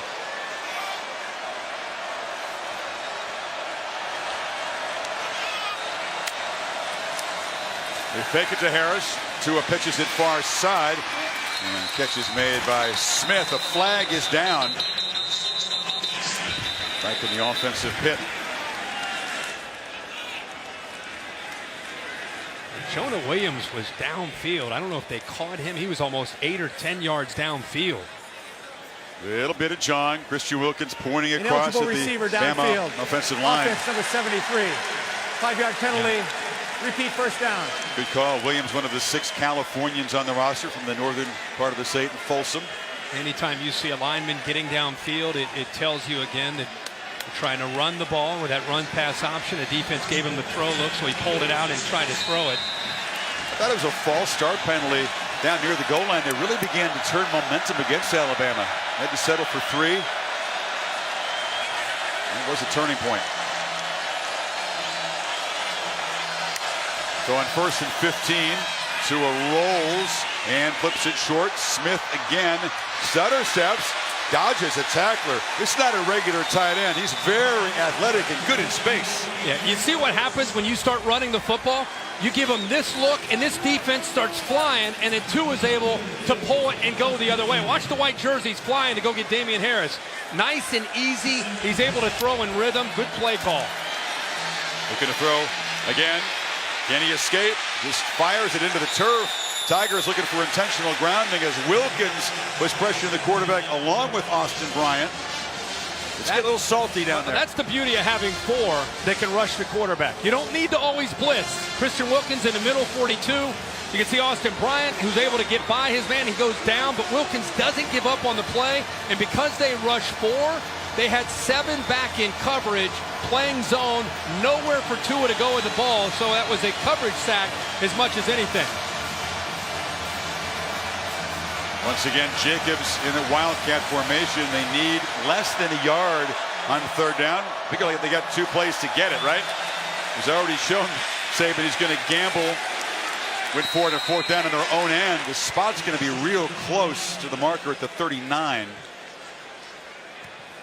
Now they've spotted the ball a little bit short. Yeah, it sure looks like it. So if he went for it in the first half in his own end, bigger deficit now. Clemson territory, figure this is an easy decision. Oh, sure. But does he keep Jacobs in there with the predictable Wildcat runs? Keep in mind, when you have a Christian Wilkins in the middle of that defense, and you've got linebackers blitzing, it's not an automatic, even if this ends up being short of the 1st down. Christian Wilkins, winner of the Campbell Trophy, top scholar athlete in the country. He's had a 3.0 in every semester of his college career. Just enjoying his final game as a Tiger out there. They're about 3 inches short. Converted twice already on 4th down. Wilkins, Dabo Swinney talking about the leadership on this team. It's not 1 or 2 guys. He said it's an entire group of players this year that's helped keep this Clemson team focused. But without a doubt, Wilkins is kind of at the front of that leadership. Big moment early in the 2nd half here. 4th and inches. Jacobs is in Wildcat formation. Smith and Damian Harris in the backfield. Straight ahead. After a little bit of a dance, that's just strength. It was 2nd effort as he gets through the tackle of Skalski, and it's a 1st down. Well, Christian Wilkins almost got through there. It looked like you would think he would go here, but instead he tries to fool him and shoot the other gap and almost got the penetration. You see he got his right arm in there. That's a great look. It's a great look and a great effort by Josh Jacobs, who was met right at the line of scrimmage, and I think that extra effort got him the 1st down. Not easy to escape the grasp of Wilkins, who's strong and also very quick. Tagovailoa has to avoid pressure and delivers off the hands of Smith there. He got near the quarterback that time. And that offensive line's having a hard time with this pass rush. Clelin Ferrell gets in there with a twist, makes Tua have to step up, but he still gets the ball thrown accurately. The ball had a lot on it. Devontae Smith, ball went right through his hands. That's a 1st down. That's 2nd easy drop by a tied receiver. Damian Harris had one in the 1st half. 4 receiver look. And a handoff to Harris, who builds momentum very quickly and runs downhill for 9. Running, continue to go back to that running game and mixing into backs. Damian Harris, Josh Jacobs. We've seen Najee Harris. We keep talking about how Clemson's offense wants to wear down Alabama's defense. The same can be said in this kind of game with Alabama's offense and what they're trying to do. If you look at time of possession, a huge advantage right now for Alabama. Tua split out wide left again, and Jacobs one more time on 3rd and 1 in Wildcat formation. Did he run a wrinkle off this or just straight run? Now it's predictable, but it's very hard to stop as Jacobs moves the chains to the 26. You know it's coming and you can't stop it. I mean, he is really dangerous as a runner taking that direct snap. Think about Damian Harris is a rarity these days. He's an elite senior running back. Had a couple of 1,000-yard seasons as a sophomore and a junior. Stats down a little bit this year.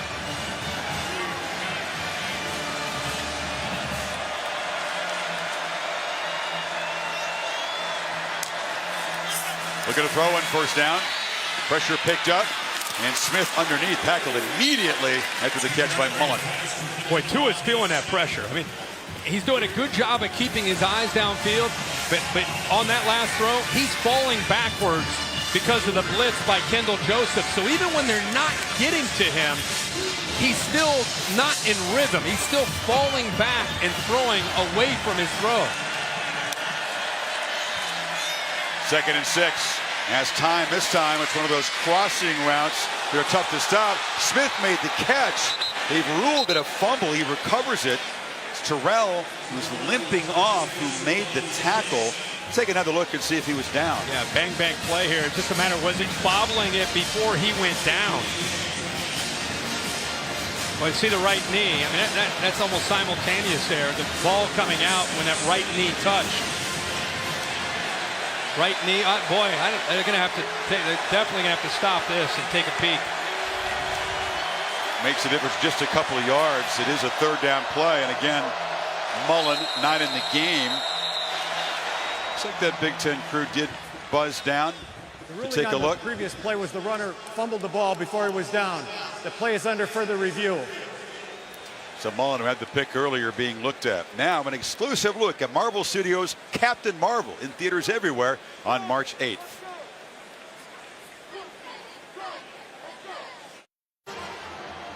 Fifth year for the College Football Playoff National Championship Trophy, which replaced the old crystal ball.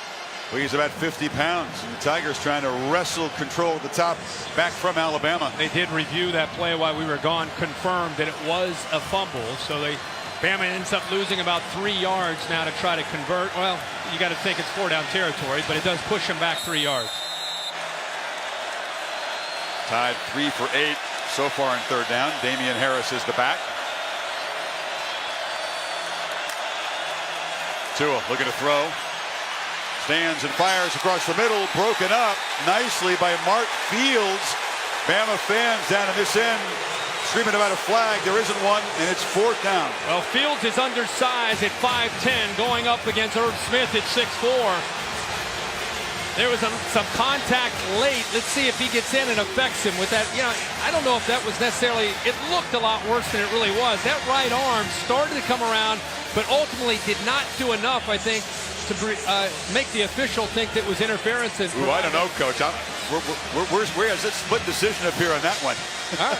The officials agree. I'm always for the receiver, but I didn't think he grabbed that shoulder. I thought he placed his hand on it, but I don't think he grabbed it. Clemson alert for a fake. Bullivis from 40 yards, and it is a fake. And taking off is Mac Jones, the backup quarterback, and it's snuffed out. Niles Pinckney made the stop, and the Tigers were thinking what we were thinking. It didn't feel right, a field goal attempt. That was fourth down and a long way to go. 6. Yeah, I mean, that had no chance of making it. I'm surprised if Jones they're going to fake it. I thought he would throw the ball. They had no chance. Clemson ready for it, but yeah. Jones not the fastest runner. Kicker as the lead blocker didn't work at all.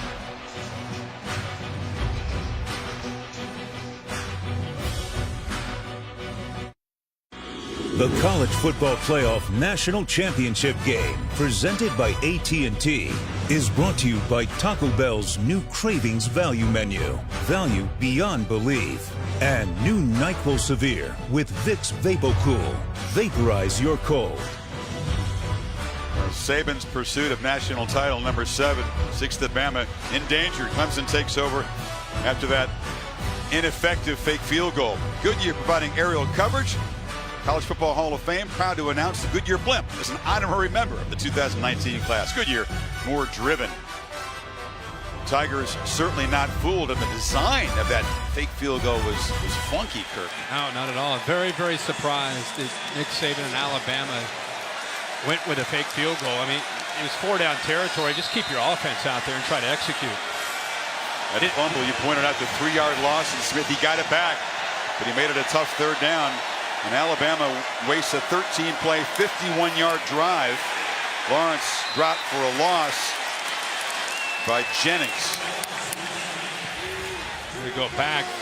Watch the kicker. You see the holder kind of gives the head nod as if we're going to do this. They must have seen the look that they wanted from the sideline, and they yelled out to Jones, go ahead and run it. But Clemson sitting there waiting for that. That play never had a shot. Again, Jones is the third-string quarterback, but using a kicker as a lead blocker into the teeth of that front. And now short completion. Catching the ball is Amari Rogers, 3rd and long now. This is where, when you're a championship team, the offense in Tua not quite hitting on all cylinders because of the way Clemson's defending him. This is where Nick Saban, he likes to rely on his defense. The ball's at the Alabama side of this stadium. This defense needs to make a play. They need to try to provide a spark for this Alabama team. Tide crowd in this end making some noise. And backpedaling, Lawrence flips it open. Wide open. Justin Ross off and running. The Alabama native wins the foot race. And Clemson strengthens its grip on this championship game.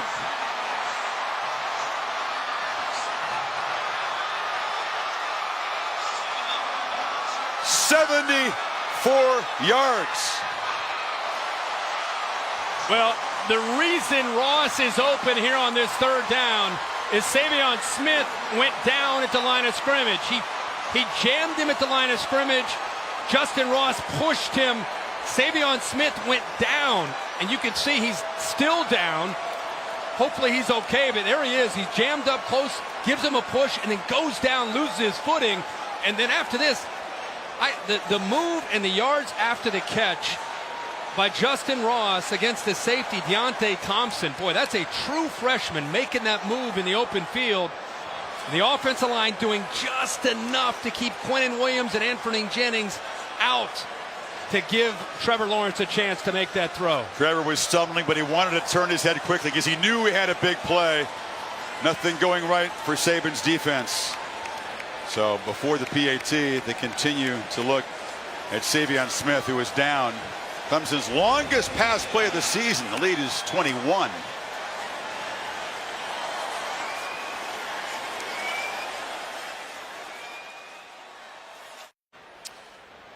Alabama corner Savion Smith, who stumbled, created career sailing for Ross, carted off.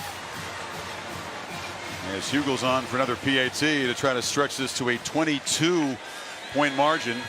Bama used 5 minutes at the start of this half and came up empty after the 13-play drive, and Lawrence strikes quickly to build the lead. Serious urgency now for Tua and the Tide. Clemson's last 4 possessions, Kirk, touchdown, touchdown, field goal, touchdown, and they scored 5 of their last 6 possessions. That's what a difference a year makes. Another doink. Dueling missed PATs, except Hugel is reliable. Just the second one he's missed this season. Let's go back to the touchdown with Savion Smith falling at the line of scrimmage far right. Third down, and you have a freshman wide receiver. Savion Smith right at the line. You know, he's trying to jam, goes down. We don't know what the injury is, but right there, Deontay Thompson's got to be able to make that play and give Clemson a first down, but not this. He slips, loses his footing, and that gives you an idea what kind of speed Justin Ross has at 6'4", 210, gets off of that press coverage, makes the catch. Trevor Lawrence looking at him the whole way. He knew he was going to go to Ross. He ended up seeing him wide open, and Ross does the rest after the catch. Lawrence, pretty calm reaction. 23 unanswered points for Clemson.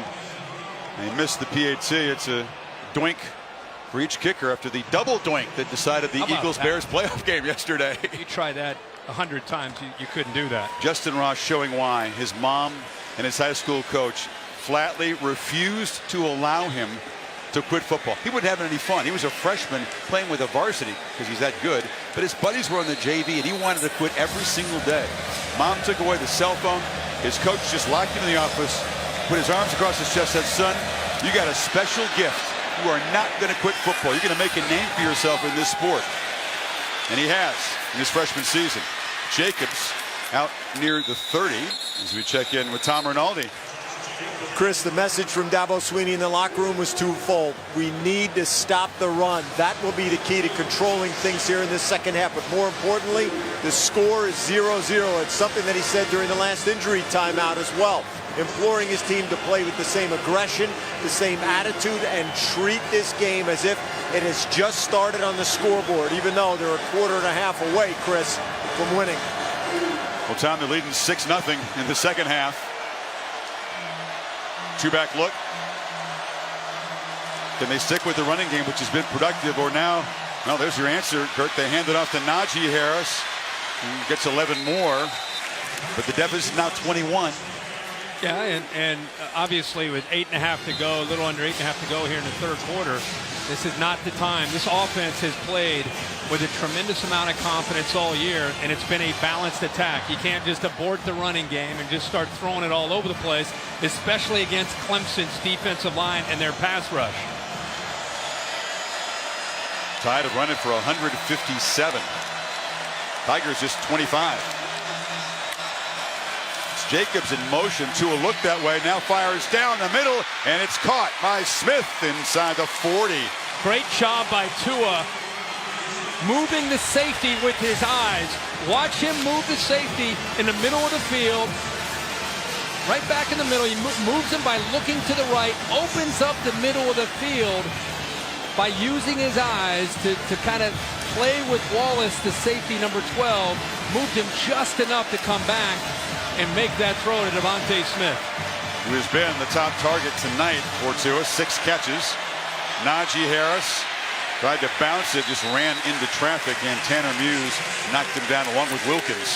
That was a much better job by Clemson, not giving him anywhere to be able to find that crease. Christian Wilkins is having a big night, and I think right now really starting to feel that this team, this defensive line came back for this moment. They wanted to come back and have a chance to win a national championship, and up by 21, Christian Wilkins right now is feeling it. 2nd and 11. Tagovailoa rolls away from the pressure and fires. Beautiful catch. Adjustment by Jacobs, and they're down in the red zone. Wow. One-on-one scramble drill. Tua finds Josh Jacobs with Trey Lamar, who's 255 pounds as a linebacker, never got his head turned to find the ball. Good job of improvising by Tua, and a heads-up play by Josh Jacobs to take off, seeing the one-on-one matchup that he had with the bigger linebacker Lamar. Tremendous multi-purpose back. That's why you think he's headed for success on Sundays. Big time. Got 16 that time. They fake it to him. Slant. They're all over it. Jalen Waddle, a speedy guy, corralled quickly by Wallace. Very surprised that Tua has not taken shots with his receivers against the corners. They've been doing most of their work in the middle. Very little success trying to go after the corners of Clemson. And Clemson has very long, athletic corners, but because Alabama's had so many games where that's been a home run for them, even last week against Oklahoma, they've not had any success yet tonight. Play action across the middle. It's too high and off the hand of Henry Ruggs. Trayvon Mullen, corner who we saw hobbled earlier in this half here, not on the field right now, Kirk. Yeah, he had this. Just misses the touchdown to Ruggs. And with double slants, if he would have paused just a second and seen Waddle behind him, he would have easily had a touchdown. Get another 3rd down play. They need 4.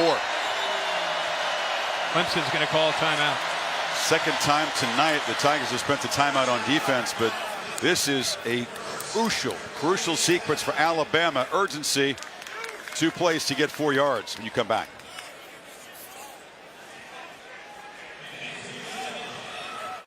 Midway 3rd quarter, and a crucial possession for Tagovailoa and the Tide offense, down by 3 scores. They need 4 yards. Very, very unlikely they would try a field goal or fake it again. No, obviously they need a touchdown. They've got 2 plays here to pick up this 1st down. Trayvon Mullen trying to hydrate, trying to deal with cramps on the sideline, according to our Tom Rinaldi. He's not in the game.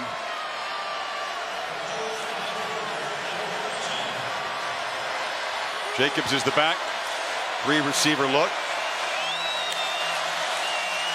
And Tagovailoa fires far side. Inaccurate throw. Judy claiming he was held out of the break by Terrell. No flag.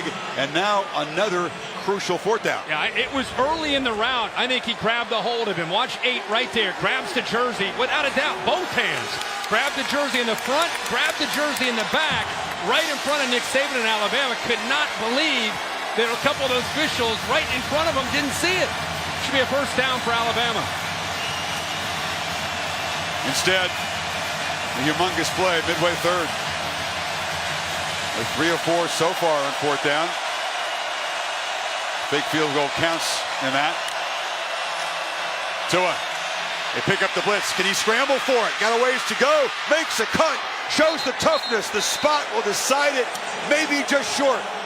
The Tigers have held as Tagovailoa tried to weave his way through heavy traffic, and Tanner Muse stopped him.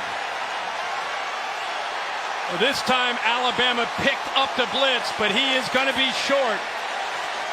Good coverage downfield. He's going to try to, as you said, Chris, that second, third effort trying to reach, but a big hit by Tanner Muse right at the end prevents him from being able to reach out and make that first down. Terrell came on the blitz, picked up by Josh Jacobs, but nobody to throw the ball to. And again, you've got to give Brent Venables and this Clemson defense a lot of credit for dialing up the right pressures at the right time. Talked to Muse the other day. He's a safety that loves the run support Phil. In coverage, he's not the greatest guy. He knows that. But that kind of play, stepping up, making a big hit in the quarterback to get your offense the football back in a championship game, huge. So both Bama drives in the second half, Kirk, turnover on downs. Yeah, last two times Alabama's had the ball deep into Clemson territory. Obviously down like this, they're thinking about coming up with a touchdown. See the corner blitz from the left. Josh Jacobs picks him up. Christian Wilkins being able to penetrate two offensive linemen, forces Tua out of the pocket, and because they're sitting back in zone with those safeties, able to come down and keep Tua short of the first. They've used more than 8 minutes of clock time on those two empty drives. And now Lawrence working the sideline, and Terrell and coming back to make the catch is DeAndre Overton, first down. Perfectly thrown ball. Trevor Lawrence to the far left there. Last week, what hurt Alabama late in that game against Oklahoma and Kyler Murray was CeeDee Lamb. That back shoulder fade against Surtain. They looked at that film, and they went right after him there to pick up that first down. Etienne swarmed early by Jennings, and they clean it up. Raekwon Davis makes the tackle. If we know Dabo Swinney and Tony Elliott, Jeff Scott, they're aggressive. They're going to stay aggressive with the lead. Can't expect them to throttle way back here. No, I don't think they have too much respect for Alabama and what Alabama can do. Tony Elliott right there in the middle, the co-offensive coordinator. How about that location of that back shoulder fade by Trevor Lawrence? Throws that ball well before Overton was expecting the ball, where Surtain could not make a play on it. Trevor a little hyped up early, some incompletions. Dabo pointed out that he missed a couple passes, but he's created some big plays through the air tonight. Misses Ross that time.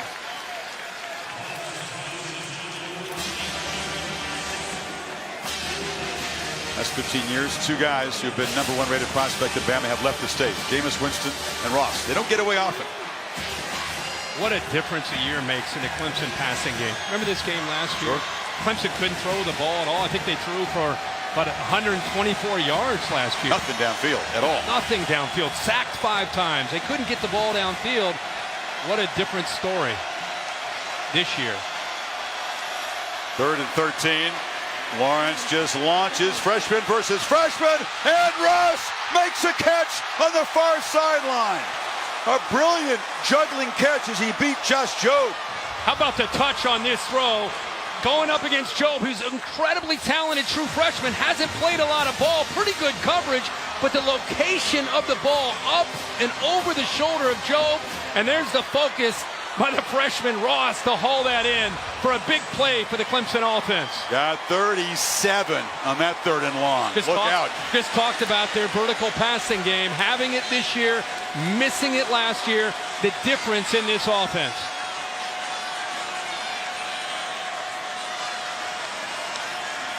Renfro in motion. A handoff instead up the middle to Adam Choice.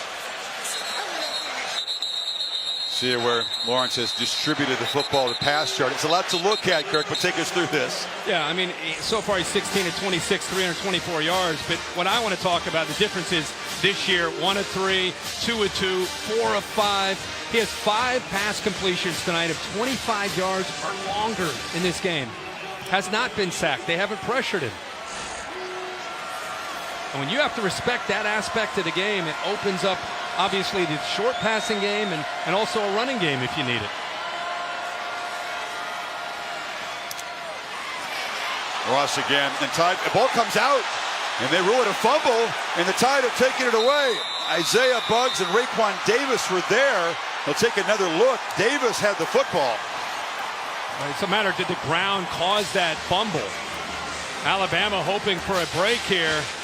He extended himself, and I don't know if the ball came out before, but I thought the ground may have caused it. He's trying to work. Watch the ball. Yeah, I think he's down. Yeah, his hip hit the ground as the ball hit the ground. Just a split second before, right there. Yeah, he's down. Bring in Dave Kataya just for confirmation, Dave, of what we're seeing as they review it. I'm seeing what you guys see. You see that knee down before the ball comes out. Even though the arm hits, the ball comes out after the arm. In both cases, he's down. Alabama fans just bemoaning the fact that Ross got away. There's been so much turnover in the Crimson Tide staff. Last 5 years, 20 different coaches. Clemson, 3 coaches have left in that same time, and that continuity in the staff and the lack of it for Saban is a problem. You talk to Ross. He was very interested in going to the Tide, but the position coaches have come and gone. He didn't feel like he could feel confident that the coaches would be there. Yeah, and I think also to credit Clemson, I think when he went on his visit, he felt something a little bit different there. Right. I think it surprised him, and I think he was, once he got on that campus and felt that culture, I think he was really intrigued by what Clemson has to offer. And I think at that point it was obvious he wanted to go to Clemson. There's only been a couple players from the state of Alabama that are considered the best players to leave that state. Jameis Winston being one of them, and Justin Ross. If we expect replay to reverse that call of a lost fumble, it'd be about a 3rd and 8 at the 36 for Clemson. Nick Saban talked about how they got to play better third down defense when he walked off the field, telling Maria Taylor we got to be better. Clemson 6 of 9 on third down. After review, the runner was down before he lost control of the ball. Will be 3rd down and 9 at the 37-yard line. Clock will start on my ready for play. So the Tigers converting, Kirk, double the percentage of other Alabama opponents this year on third down. You go more than 21 down. I know you got Tua, you got all those weapons. Can they get after Trevor Lawrence? Can they affect him? Something that's been a problem here on third down without Christian Miller. Keep talking about how Dylan Moses, you'll see him on the right side of the defense lined up, trying to help, trying to get a pass rush in. Yeah, 45 sacks on the season for the Tide, 0 tonight.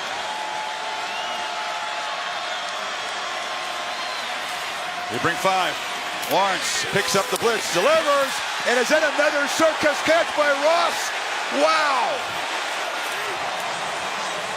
Humongous play by the freshman. Well, a great throw and an unbelievable right-handed catch. Are you kidding me? A palm, and then he gets the right foot down.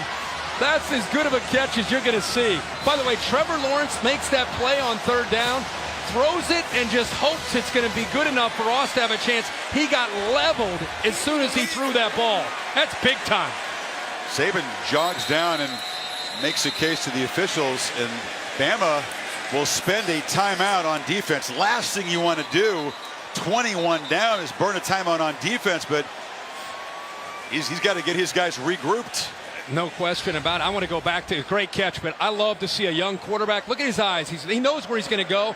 Watch how he keeps his eyes downfield. Here comes Buggs. Boom. Moses coming in. As soon as he threw that ball, he felt 300 pounds closing in on him. Didn't affect him at all. Kept his eyes, takes the hit, and gives Ross a chance to make that play downfield. Justin Ross at 6'4", long arm. What's his catch rate? He's about 12 feet? Yeah.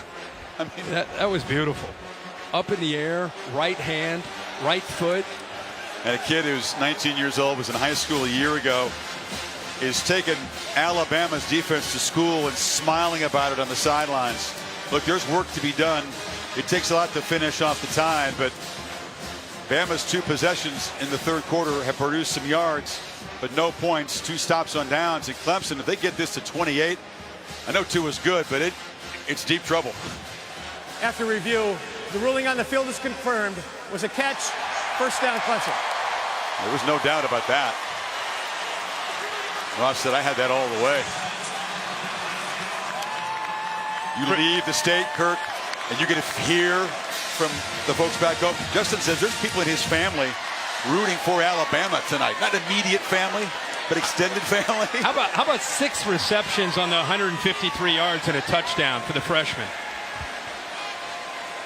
You got bragging rights when you go home off a performance like this if the Tigers can finish the job. Black running again.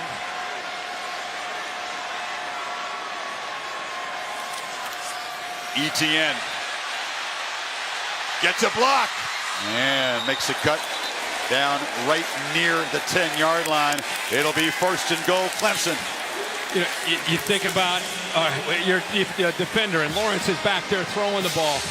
He's 342 yards, throwing, and just when you start to get caught up in trying to get a pass rush, here comes Travis Etienne around the corner to keep you honest for some quick yards and a 1st down. Haven't done much with the running game. It's just been a change of pace. Feaster in on 1st and goal. And they feed Feaster. He knocked down at the 5. Etienne twisting his ankle at the end of that last run. Walks slowly to the sidelines. Yeah, left ankle as he planted it. And it looked painful. Travis has run for 2, caught a touchdown pass tonight.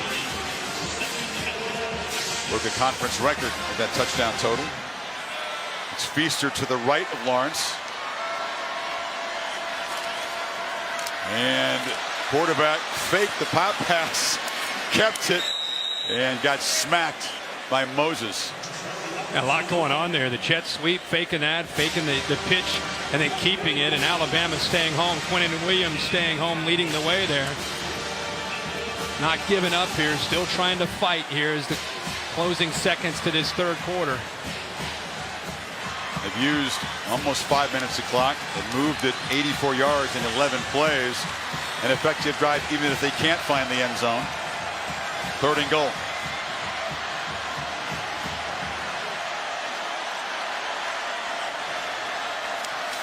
Lawrence with the rush coming. Finds T. Higgins. Touchdown. There's a flag down. Late hit after the touchdown. This should stand. That kid cannot be 19 years old. Come on. I mean, it looks like a 10-year NFL veteran. I mean, he looks like he's been there his whole life. Back there taking hits, making throws. And how about these receivers? I mean, Ross has made some at that time. It's T. Higgins going up and making a play.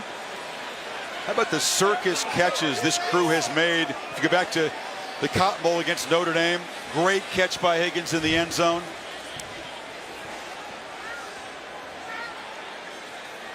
There's Mike Cannon with the explanation. It is a touchdown.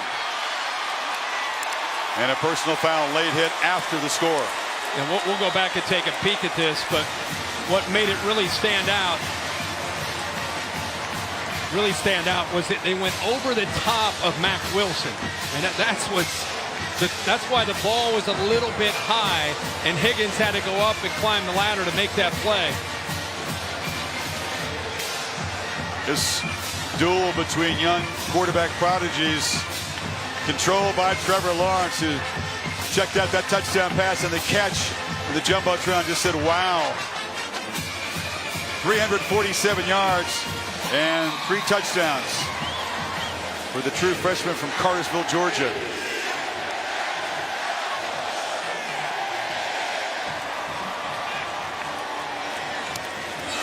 No throttling back in the 3rd quarter. They've added 13 points to the lead.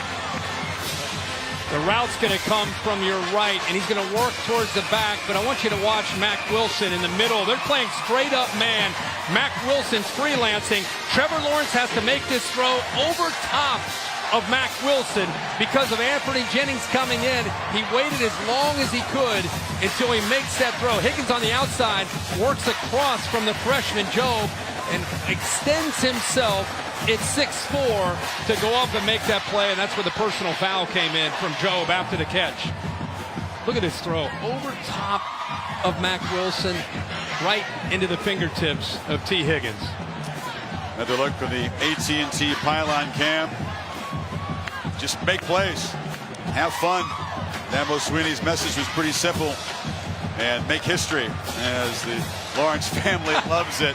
Oh, it's awesome. And Nick Saban's defense is being eviscerated. Keep in mind, I mean, again, we keep saying that Trevor Lawrence is a true freshman.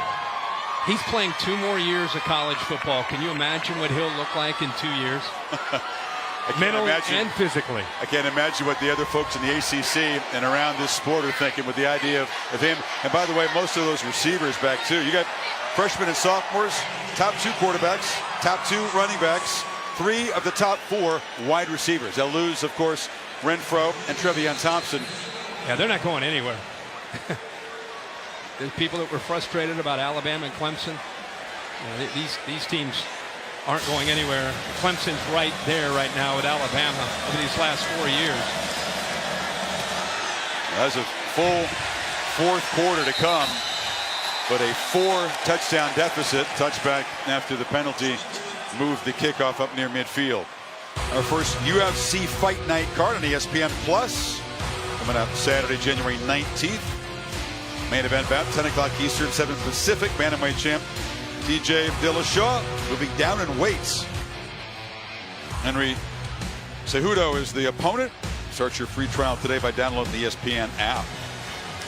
There's 21 seconds and then a quarter to go.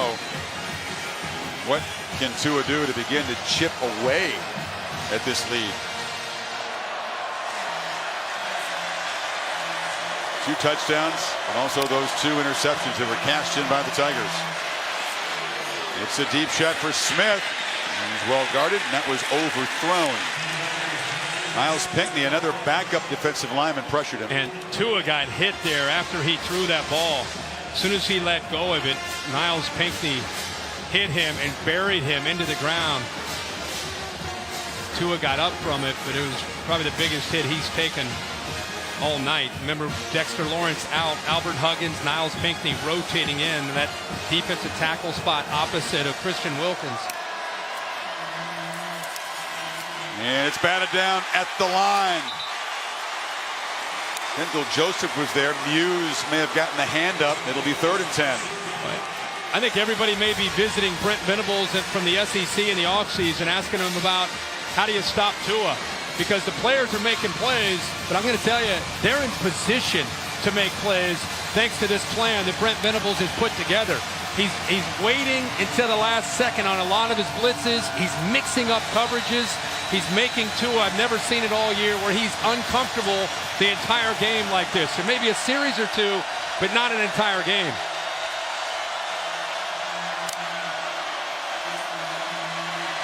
Tagovailoa has time and now is flushed on 3rd and 10 and takes a shot for Judy downfield, who's got it somehow to let the top receiver get behind him. Terrell makes the tackle on the final play of the 3rd quarter. Yeah, that's just Tua making a play and improvising, buying enough time, and Jerry Jeudy not giving up on the play. 4, who's right there. Good coverage by Clemson. You could see he was open there, but Tua's looking to the other side. And this is where he starts to scramble. Jeudy read the eyes. Tua kind of gave him the look like, keep going, and he eventually makes the play. Final quarter coming up. 30 unanswered points by Clemson. The College Football Playoff National Championship game presented by AT&T on ESPN.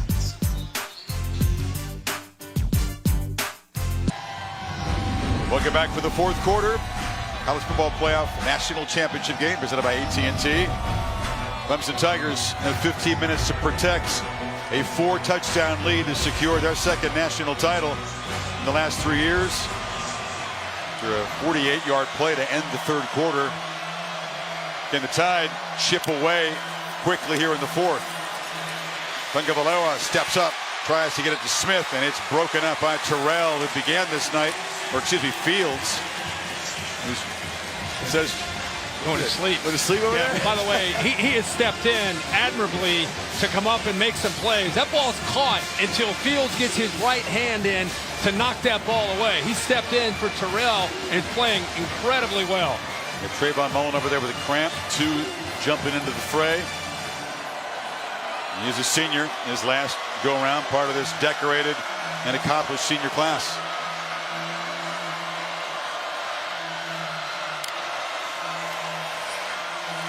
No pressure this time. And a long delivery on the sidelines to Waddle, who's muscled out, but it's 1st and goal. Actually, a little mix-up, one of the few mistakes we've seen from Clemson. Watch this on coverage. Couple guys take Devontae Smith. Tua recognized it right at the line of scrimmage, just waited until there was separation from Waddle where he got out and be able to pick up some big yards. Alabama needs a little bit of urgency, not just trying to get a touchdown, but they need to move a little bit quicker. No doubt. They cannot afford to spend time, even as they try to cut into this 4-touchdown lead.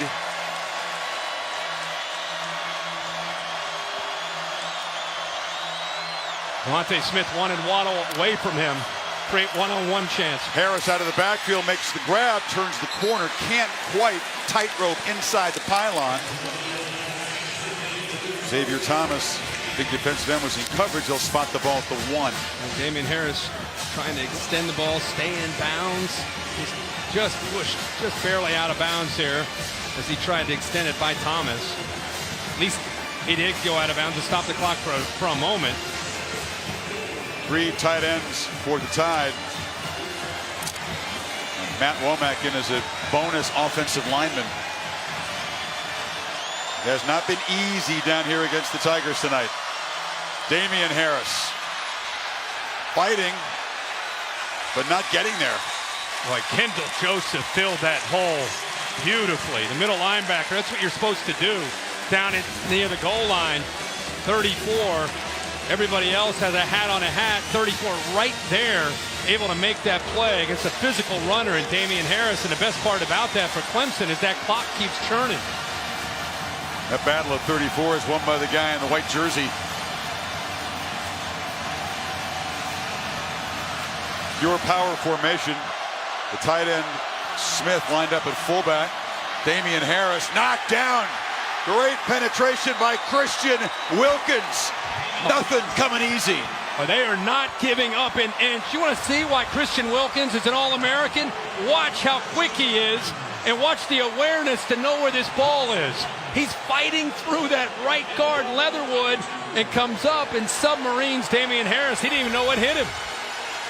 These guys have waited to get to this moment. After losing to Alabama last year, all of them wanted to come back for a chance at Alabama and a chance to win a national title. It's just about ball game. If they can keep the Tide out of the end zone. 4th down 4 scores.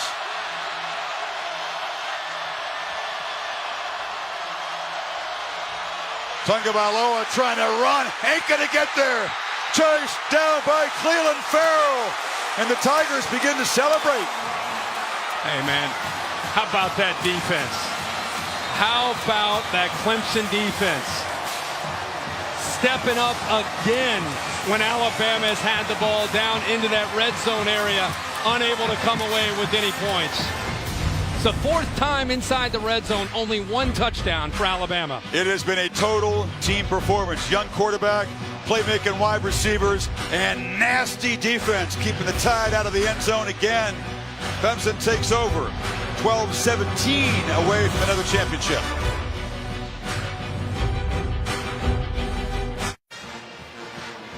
Something you have never seen in Nick Saban's Alabama career. His Crimson Tide team being routed. 0 for 3 on 4th down. Interesting call as the Tigers had to chew on some clock. Tua Tagovailoa and Mike Locksley electing a quarterback run there. 3 turnovers on downs. The fake field goal didn't work at all. And that stout Tigers red zone defense doing its job. Yeah, playing with a lot of pride down in there, not giving up on any series. And Tua in this offense obviously frustrated. What a plan put together and the way they're executing on this Clemson defense tonight. Is that just evidence, Kirk, that Mike Locksley, he's trying, but he's sort of run out of answers down there. Yeah. He's in power formations. That was a 3-receiver set, and Tua running to the boundary. Yeah, that was surprising to see that call. Got to throw it. Using almost all of the play clock, but throwing, and Lawrence just slinging it. Why not? You're feeling it. Going to get the ball to Darian Kendrick. It does stop the clock. Had a big hole there behind the corner in front of the safety. Just missed him. You said it earlier that, you know, Clemson's not going to stop being aggressive. And at this point now on 3rd down and long, deep inside their own territory. They also want to be smart. Expect a run here on 3rd and long. The way they believe in 16, you never know. The Tide have not been able to anticipate what to expect from this offense tonight.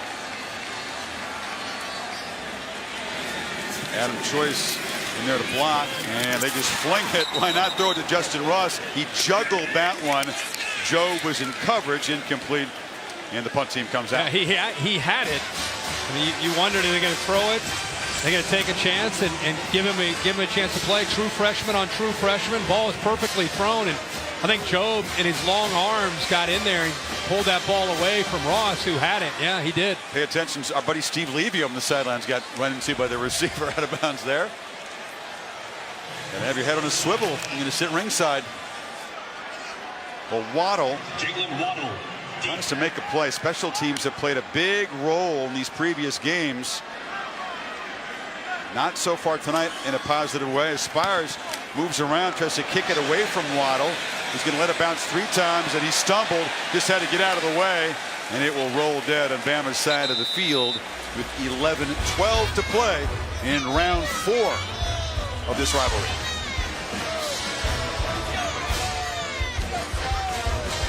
The College Football Playoff National Championship game is presented by AT&T.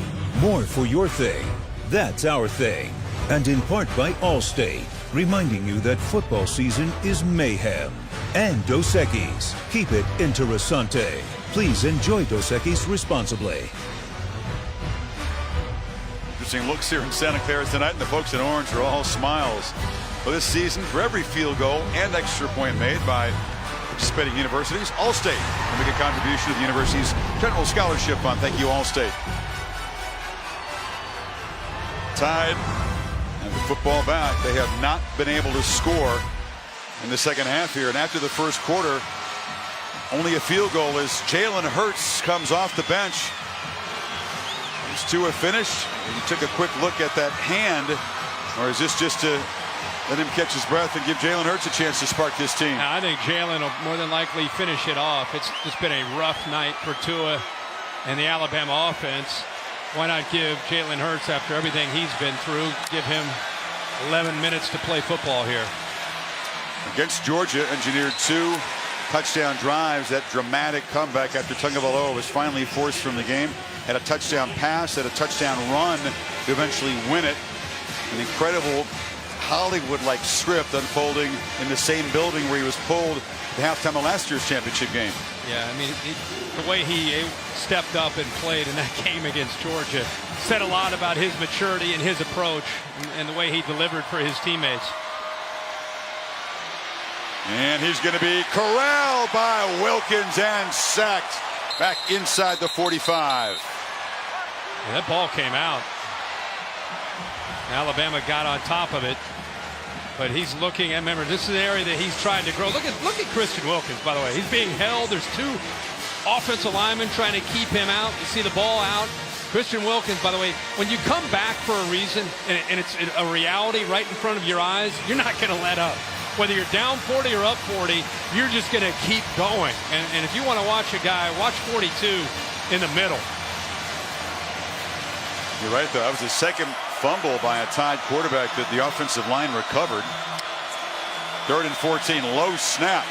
Hurts scrambling for his life, turns and makes a throw. It's low and incomplete. Ruggs couldn't go down and get it. Terrell in coverage, 4th and 14. You know, we put a lot on Tua tonight, but I think you also have to put a lot on the offensive line. That was a bear look, meaning that they covered up the center and the 2 guards. And Brent Venables has unloaded everything in his arsenal to try to confuse the Alabama offensive line, and has done a great job of it. Again, as soon as Jalen Hurts gets the ball, he's running out of there because of the confusion up front. Venables in our meeting, Kirk, he compared the challenge of stopping Bama to those USC offenses back in 04-05. He's with Oklahoma, and the Trojans gave him a long night that time. Much better result for Venables tonight, would you say?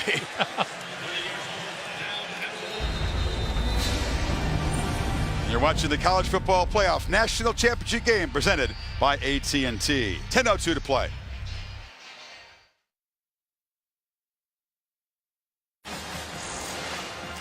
Well, Clemson closing in on their 3rd national championship in the Poll era. Dabo Swinney can win his 2nd title before his 50th birthday. And he'll join Saban as the only 2 active coaches with multiple championships. But the first title victory a couple of years ago, it was achieved in a narrow win, come from behind with 1 second to go. This is like a knockout in round 4 of this matchup. 10:02 to play. Tigers are pinned way back. Ball half-yard line.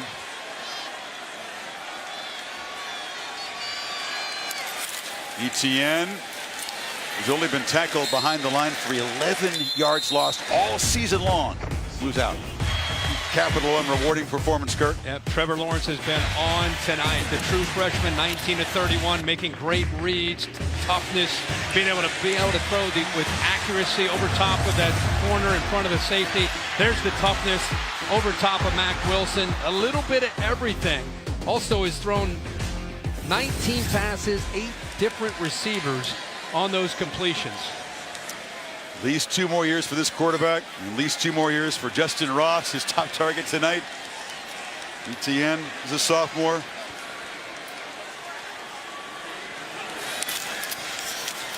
Keeper.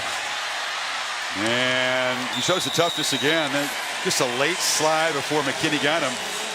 Yeah, Dabo Swinney's excited about this team, even though you're going to lose some great players on that defensive line. See the 19 of 31, mentioned how he's hit 8 different wide receivers. He shows up as a 9th grader because Brandon Streeter and Jeff Scott begged Dabo to visit with him. And I said, I don't offer 9th graders. Please, coach, everybody's offering him. Take a meeting.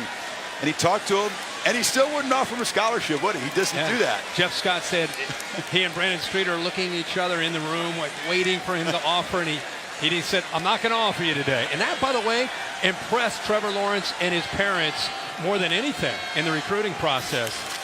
In this 3rd and 1, Etienne's going to get it. Yeah, he felt very much at home.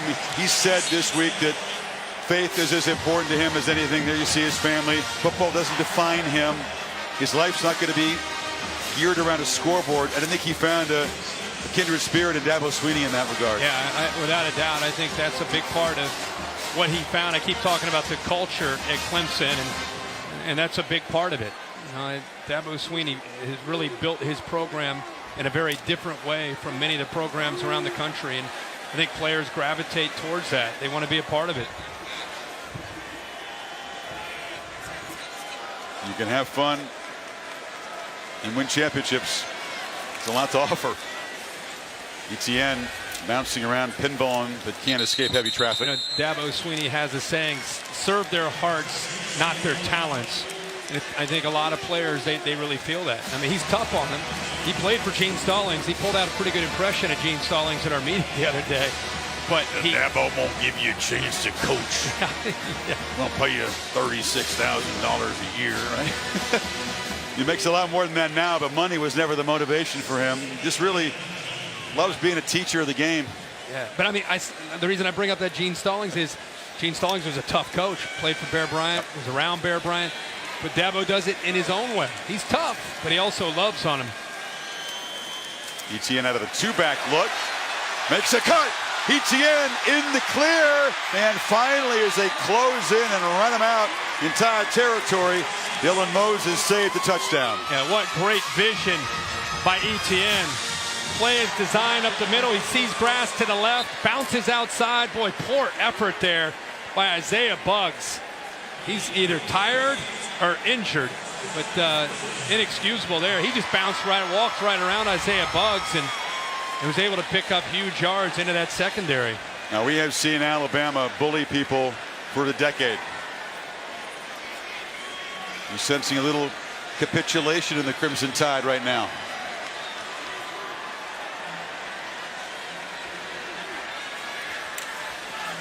Feaster knocked down. Dabo Swinney was a walk-on wide receiver. Grew up in Alabama. Made a couple of catches. Excellent high fiver. You can see the enthusiasm even as a young player. Watch this next one. Makes the catch, takes a hit. Looking for somebody to high five. There you go. Love it. Then he was hired, as you said, by Stallings as his assistant. Saban offered him a job when he first got to Alabama, this was not a Crimson Tide juggernaut. Dabo had to listen to great coach respectfully, but would not be on this career path if he hadn't trusted his gut and stayed at Clemson. I think it's worked out pretty well for him.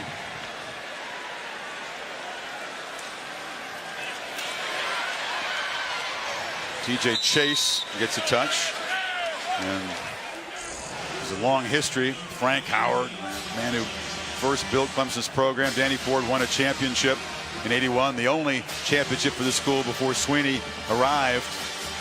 Got 3 assistants, also Alabama grads on the staff. I think it's time for people around the country, if you haven't yet respected that Paul, this Clemson Tiger program, as being the upper tier. His senior class, they're 55-4, 2 national championships, made the playoffs every year. I mean, this program has not only arrived, they've been around for a while. But especially it's been the last 4 years, as Lawrence just shows more toughness. He's not backing down at all. They're up 4 scores, and the freshman's still in there colliding with defenders. Another first down. And Clemson's not letting up. Alabama, I think, defeated mentally, not just physically. And Trevor Lawrence is saying, if you're not going to tackle, I'll run right over top of you.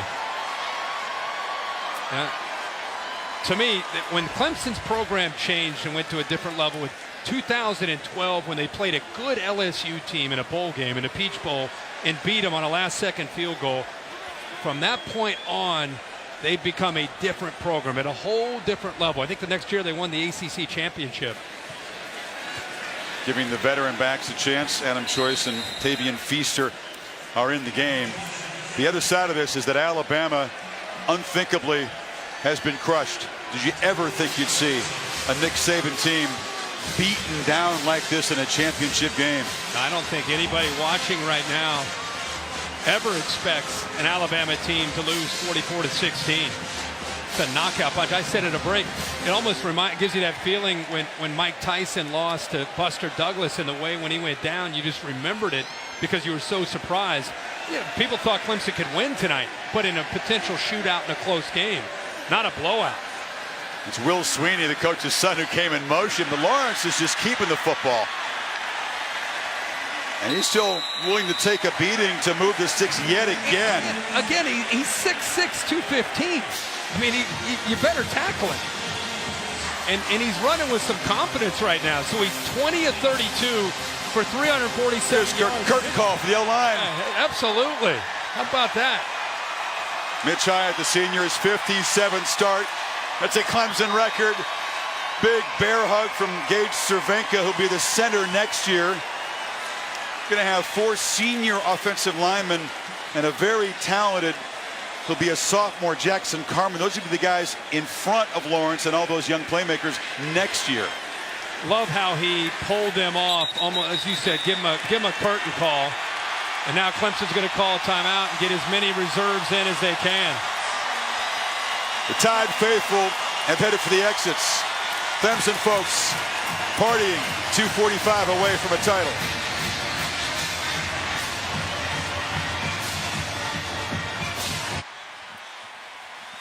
Ford post-game show, 2 minutes and 45 seconds away, and what a scene. Big tough guy, Christian Wilkins, one of the rare Northerners on this team, comes to Massachusetts, came back hoping for this moment. Well, that's what it's about right there, the emotions. You make a decision and pass on the NFL to come back and chase a dream with your brothers. That's what it's about when it's realized. Great to see Christian Wilkins and this defense and this whole team climb that mountain and win it all. Curtain call for the whole offense as Chase Bryce is in to mop up. Renfrell will wrap up his Clemson career on the soft side of a big tough guy. And that is what it's all about. Hey man, careers don't get any better than that. 4 ACC titles, 2 national championships. The Campbell Award is the top scholar athlete, had at least a 3.0 in every semester of his college career. By the way, cool that Chase Bryce gets a chance to finish this game off. Go back to that Syracuse game. We talked about the mayhem moment for Clemson. Cool for him to get some reps here in the national championship after what he did that day against Syracuse. Yeah, it was Lawrence who had been knocked from the game. They were behind, and it was that 94-yard drive, mostly done on the ground. ETN eventually scored, but Bryce had to deliver a 4th down throw that you talked about earlier. And you do all the preparation so you can be ready when your moment arrives. And that's part of the football culture at Clemson as well. Yeah, no doubt about it. He stepped in that day. Not a whole lot of people knew much about him, and he stepped up and made those plays. You can see Christian Wilkins, man. It's almost like a year's worth of emotion that he's letting out right now. The night is Clemson's, but the other side of the coin is Bama's collapse. Couldn't do anything after halftime as Clemson just added to the lead. This drive, by the way, began at the 1-yard line. So where does Saban and the Tide go from here? Tua obviously back again. Yeah. Well, I'm sure they're going to use this as motivation going into the offseason. And it's a team that will come back with a lot of key pieces. I'm going to tell you, there are going to be a lot of teams that are going to study Brent Venables' scheme and what they did in the offseason. And not everybody has the talent that Clemson has, but you can come up with some of the scheme. Brent Venables should get a game ball. We're talking about all these players. Dabo deserves it, but boy, that defense came prepared and outplayed Alabama for 60 minutes. There's a reason why Venables makes more than $2 million a year, and he's showing you that tonight. One more 1st down, and this will end deep in Tide territory with very likely a victory formation and a 55th win for this Clemson senior class. The Tigers reclaim their crown by crushing Alabama.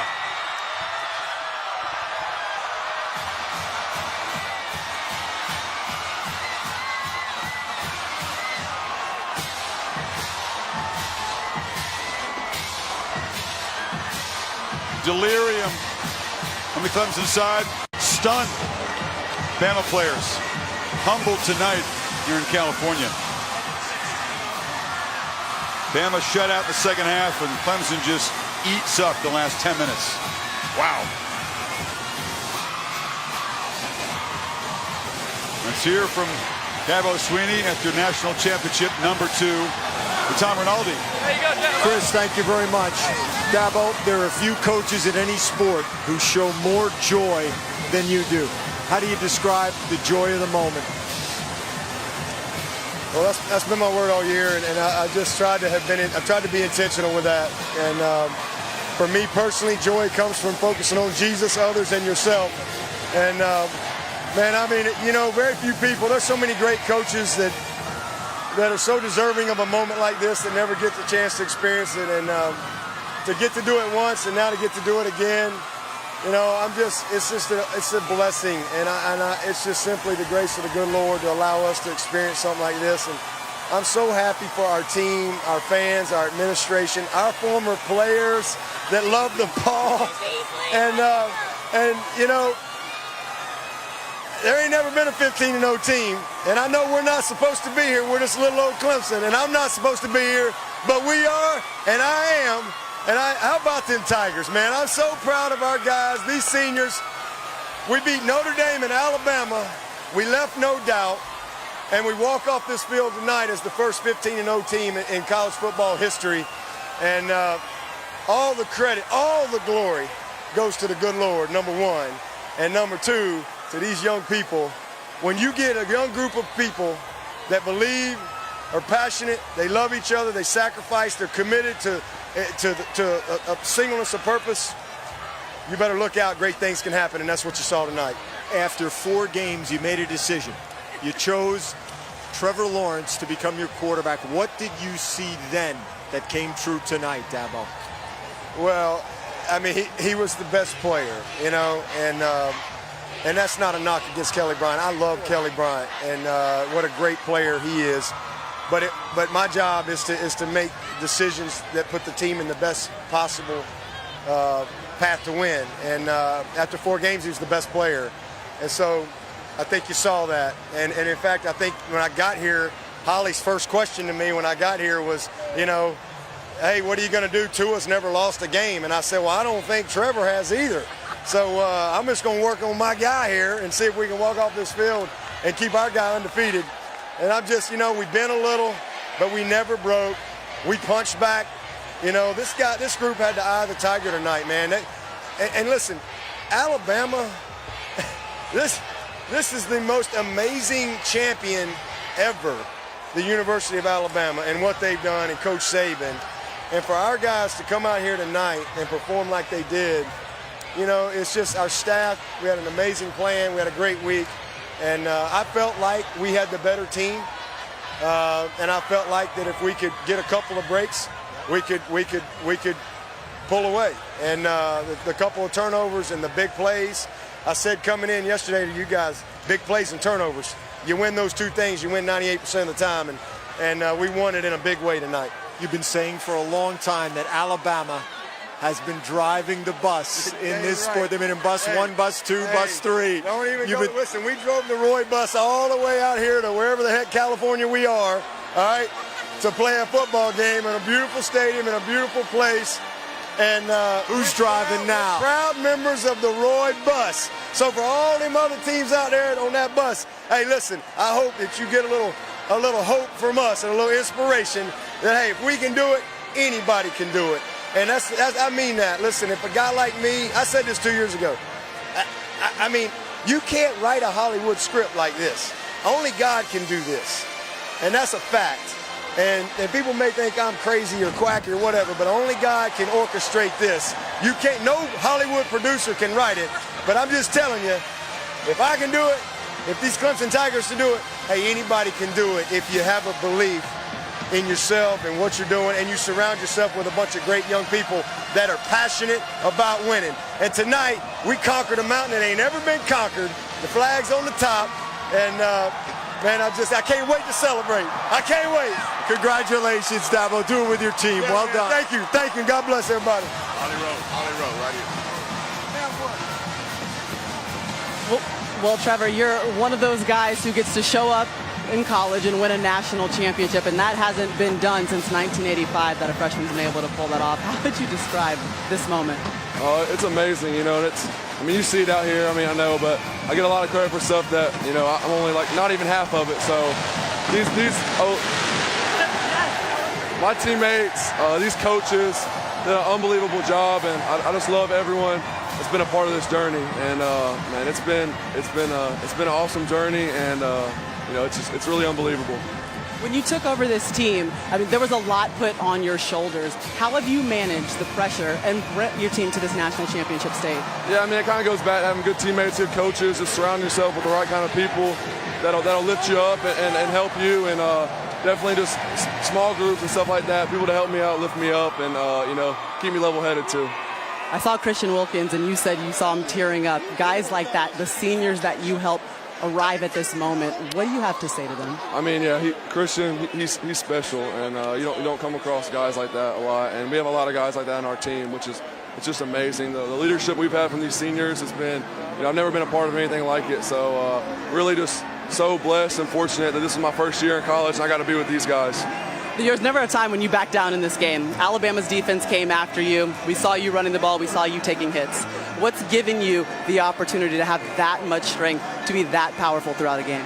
I mean, just going through the season, you know, just everyone's gelling together. We're all laying on the line for each other, and, you know, it makes it easier when everyone out there is giving 100% and they're laying their body on the line for you, and, you know, it makes you want to go hard for sure. How many championships do you plan on winning here at Clemson? At least probably 3 more, hopefully. All right, Trevor, enjoy this one. Congratulations. Thank you so much. Thank you. Well, he's got at least 2 more seasons of college football. He said 3. Young freshman, very composed. The veterans, tearful. And the glory shared by both the young guys who made a lot of the plays and the old guys who came back and avenged last year's tough loss to Bama, including Christian Wilkins, who we have enjoyed watching, Kirk, in the last 4 years as much as anybody. Yeah, he's the man. Happy he's able to climb that mountain and fulfill that dream. The Ford postgame show is coming up. We'll hear from more of the Tigers and have the presentation of the College Football Playoff National Championship Trophy to the Clemson Tigers. The Ford postgame is brought to you by the Ford F-150. It doesn't just raise the bar, it is the bar. Okay, look, if you're not the lead dog, the scenery never changes. That's why this is the view for every other full-size pickup. And this year, it's deja vu all over again. Because only the Ford F-150 with its high-strength, military-grade aluminum alloy body gives you best-in-class torque, best-in-class payload, and you got it, baby, best-in-class towing. Still leading the pack. This is the big dog. This is the Ford F-150. It doesn't just raise the bar, pal. It is the bar. On a tense Fansville by Dr. Pepper. What is it? It's the new neighbors, Sheriff. The referees.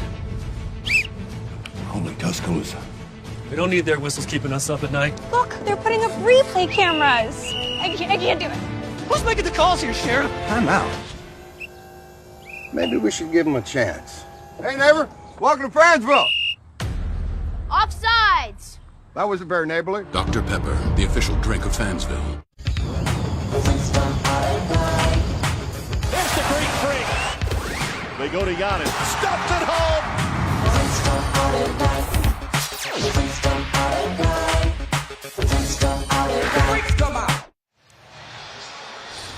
And welcome to the Ford postgame show here in Santa Clara as they continue to assemble the stage for the trophy presentation. It's quite a production, by the way. After the game, Sports Center with Scott Van Pelt. We'll talk to the MVP of the game.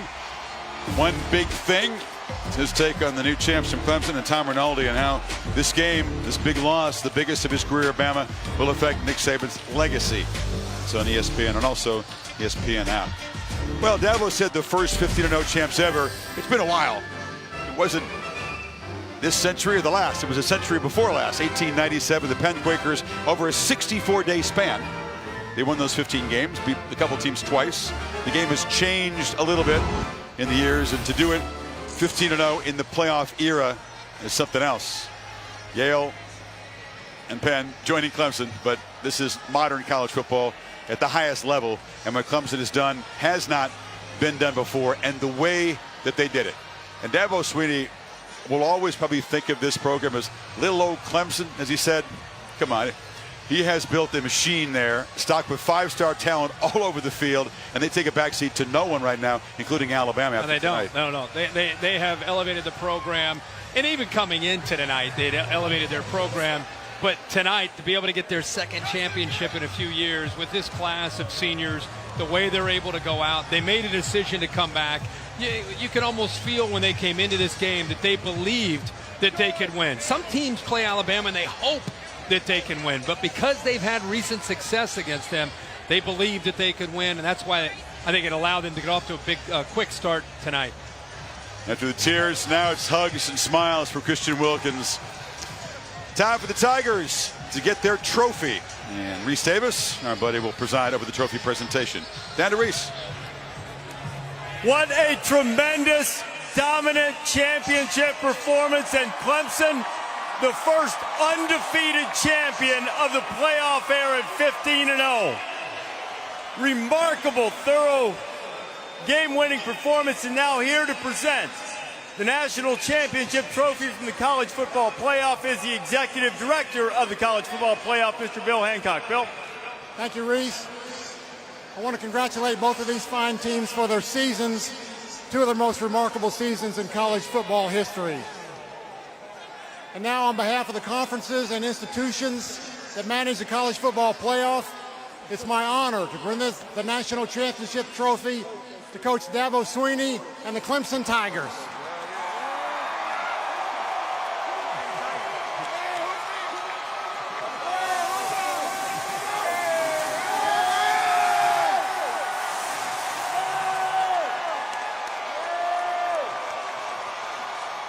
Dabo, there is something different about elevating a program to a place where you win multiple championships. The second time winning a championship. What does that say about where this program is now?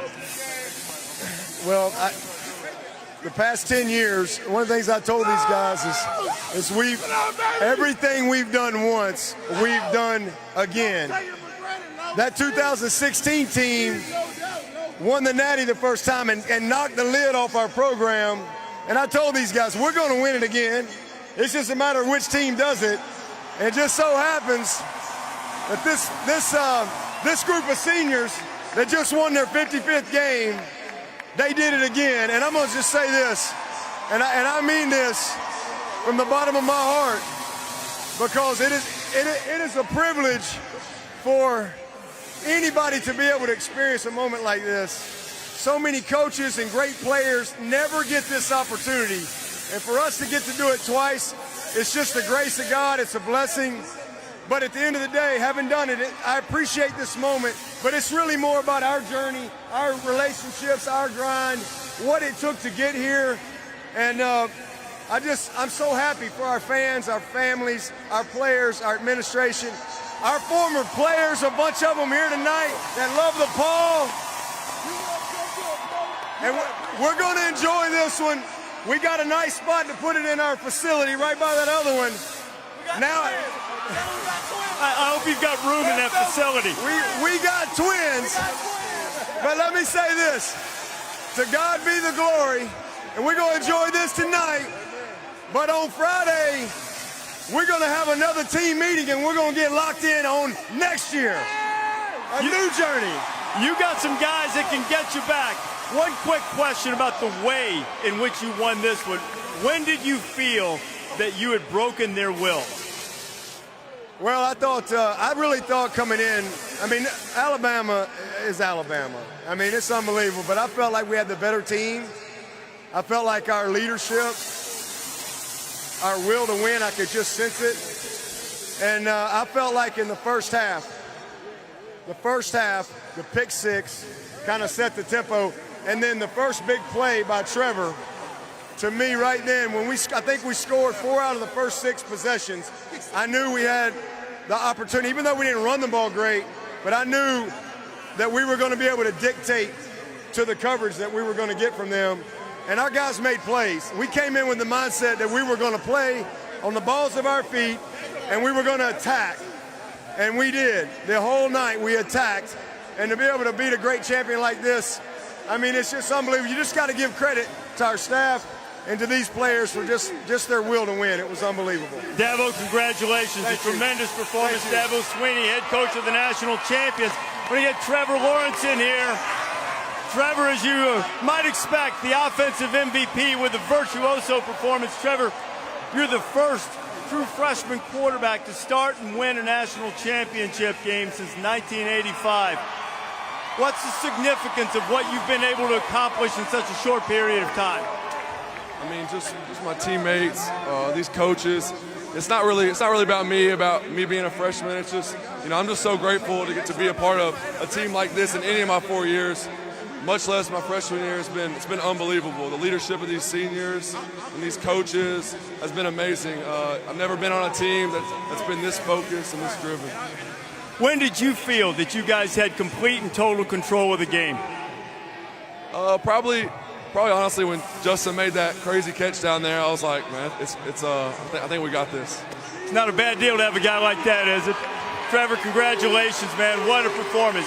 Trevor Lawrence, the offensive MVP of the national championship game. I want to welcome in Trayvon Mullen, who's the defensive MVP of the game. You guys absolutely shut them down, kept them out of the end zone after the first quarter. What did it mean to you to be able to stymie this offense that had gotten so much attention throughout the course of the year? I mean, it meant a lot to us, especially as a defense. Having a defensive coordinator like Coach Brent Venables believing in us. He made sure we prepare well, we get all the preparation, we believe in each other, we go out there, we have an edge, we play with love, and we got the victory. At what point did you feel like that you were dictating the terms of the game to them? I mean, I feel like as soon as we got on that field, we felt like that. As soon as we stepped on that field, everything changed. We knew we was going to come out and win this game. Trayvon, congratulations. Congratulations. Hey, let's see if we can get Christian Wilkins here. Christian, you. Campbell Trophy winner, national champion, 2 times over now. Tell me about the emotion that was coming out of you at the end of the game as the clock started to wind down. I mean, it's just special, man. Just everybody on this team, all the work we put in, the coaching staff. I mean, people just don't get it, man, unless you're at Clemson, just how special everybody is and how special of a program we are. And now we 15-0. We beat the best team ever. I mean, so we 15-0, the best team ever. No one taking that away from us. As you leave Clemson, was this a changing of the guard game where now you are the program against which everyone else is measured? I mean, well, that's up to everybody else. We just try to be the best we can be, day in and day out. We just try to be the best program we can be. And, I mean, so that's up for y'all to decide. We're just going to take care of our business. Christian, tremendous career, outstanding performance tonight. Thank you so much. Always a pleasure. Hey, we got something to say. Cleveland's got something. We on the West Coast. We on the West Coast. We on the West Coast. We on the West Coast. This is Cleveland Farrell, but hey, a lot of y'all might understand this, but if you want to cut for any of them recruits out there, if you want to come to a program where you got to worry about your coach, all up in the locker room, dancing, come to Death Valley. Chris, that might be the strongest performance of my career. Wilkins and Farrell tried to take that mic away from me, but I was not giving it up. But they are the champions of the night. Chris, back to you. Reese, you held your ground, but they made their point. I mean, a recruiting pitch on the way out the door from the two defensive line stars, as if you need a recruiting pitch after this. Well, those two, they'll be back next year, both the wide receivers, but you're right, that's pretty cool. It shows you how much they care about their program, not just about themselves. What's the phrase they use? The love of the paw. Tiger paw prints all over the backside of Alabama. Kind of beat down we thought we would never see of a Saban team. An emphatic statement, a knockout in the third quarter, really, of round 4. We'll come back, take a look at the highlights of this game as we move towards SVP and Sports Center. The kid really is 19 years old, believe it or not. 2 more years of Trevor Lawrence to enjoy in college football. The Ford Postgame is brought to you by the Ford F-150. It doesn't just raise the bar, it is the bar.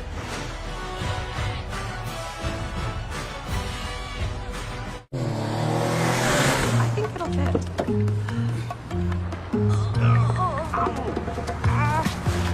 Want a performance car that actually fits your life? Introducing the new 2019 Ford Edge ST.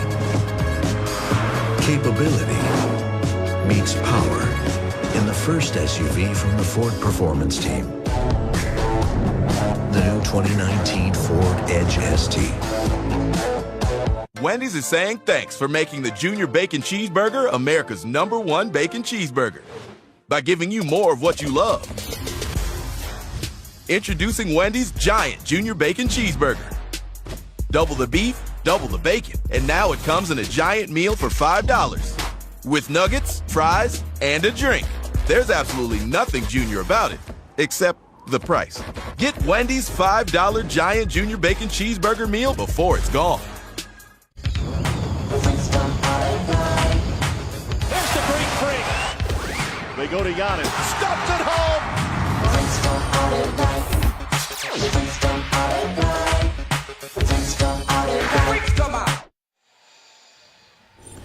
And we continue with the Ford post-game show. A look back at an electric night for the Clemson Tigers. This began the scoring. It was A.J. Terrell with a pick six as Tua was confused, Skirt. Had him confused, showed man-to-man, jumped out of it, fooled him, made a good break on the ball, and took it to the house. But Tua then answered, and on a 7-7 game, it was Travis Etienne with the first of his 3 touchdowns, 17 yards around the end. At this point in the game, it looked like it was just going to be one of those games, a shootout, back and forth and back and forth. I mean, we had 21 points scored, and we weren't even 5 minutes into this game. Alabama had the lead for the last time until Etienne's second touchdown standing up. And Clemson went on a 31-zip run to end this game.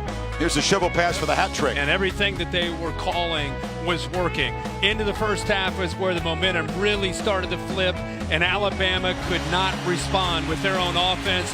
Big play here from freshman to freshman. Justin Ross gets off of Savion Smith, who went down with an injury.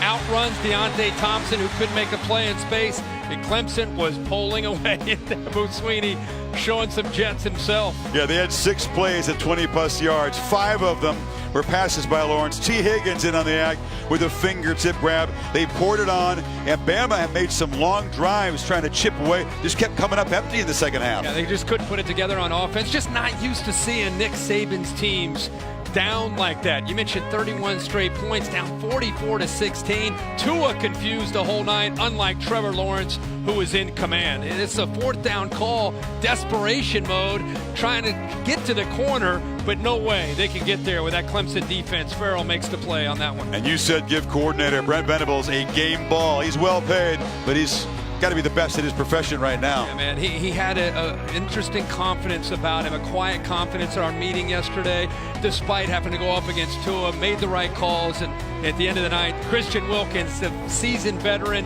and the true freshman quarterback embrace one another and celebrate that championship. And Tua Tagovailoa, the hero, sprinting around in Atlanta after a game winner, consoled. He's got another season of college football, but this season belongs emphatically to Clemson Tigers, 15-0 national champions. Weighs about 50 pounds, and it will join its twin in the trophy case at Clemson. Tigers fans can celebrate the champion, the largest selection of officially licensed college football playoff championship locker room and fan apparel at shop.com, collegefootballplayoff.com. Well, this was an emphatic, strong statement by Clemson, something we thought we'd never see a Saban team routed like that. What's your takeaway from tonight? Trevor Lawrence is a freak, and this Clemson team was incredibly well prepared. They outcoached Alabama. They outplayed Alabama. They deserve to win this. Complete domination from you going. We kept talking about that Syracuse close call that they had. From that point on, when they got Trevor Lawrence back in the lineup against Wake Forest, they won by 20 or more every game that they played. Then they get into the playoffs with Notre Dame and, of course, Alabama, 74-19 in the playoffs. That's about as good as you could hope for if you're a Clemson fan. They pretty much checked every box that was what we could hope for, right? Explosive plays. They won the turnover battle. They were almost flawless. Just the one penalty in the game. Didn't have a turnover. Didn't give up sacks. Just want to tip our cap again to that defensive line. They all decided to come back together for this moment, for that confetti, to play this opponent, and they got what they wanted, and they're the champs. You saw Christian Wilkins and Hunter Renfrow, two of the seniors who cap an incredible career. 55 wins in their careers, matching the total of the Alabama seniors, each with 2 national champions. The Clemson Tigers, perfection this season, 15-0. The first undefeated champs of the playoff era, and the first 15-0 major college champion in the modern era. A near flawless performance. Round 4 was a knockout for the challengers out of the orange corner. 44-16, a 31-zip run down the stretch. Partner, enjoyed it. Proud to share a booth with you. Maria Taylor, Tom Rinaldi, Bill Bonnell, producer, Derek Mobley, the director. Thanks to Darren and Mark and Blackie, our entire crew up here in the booth. It's been our pleasure to bring you college football all season long. SVP and SportsCenter with more post-game coverage coming right up. The ESPN app now with ESPN Plus. Get more ESPN and download now.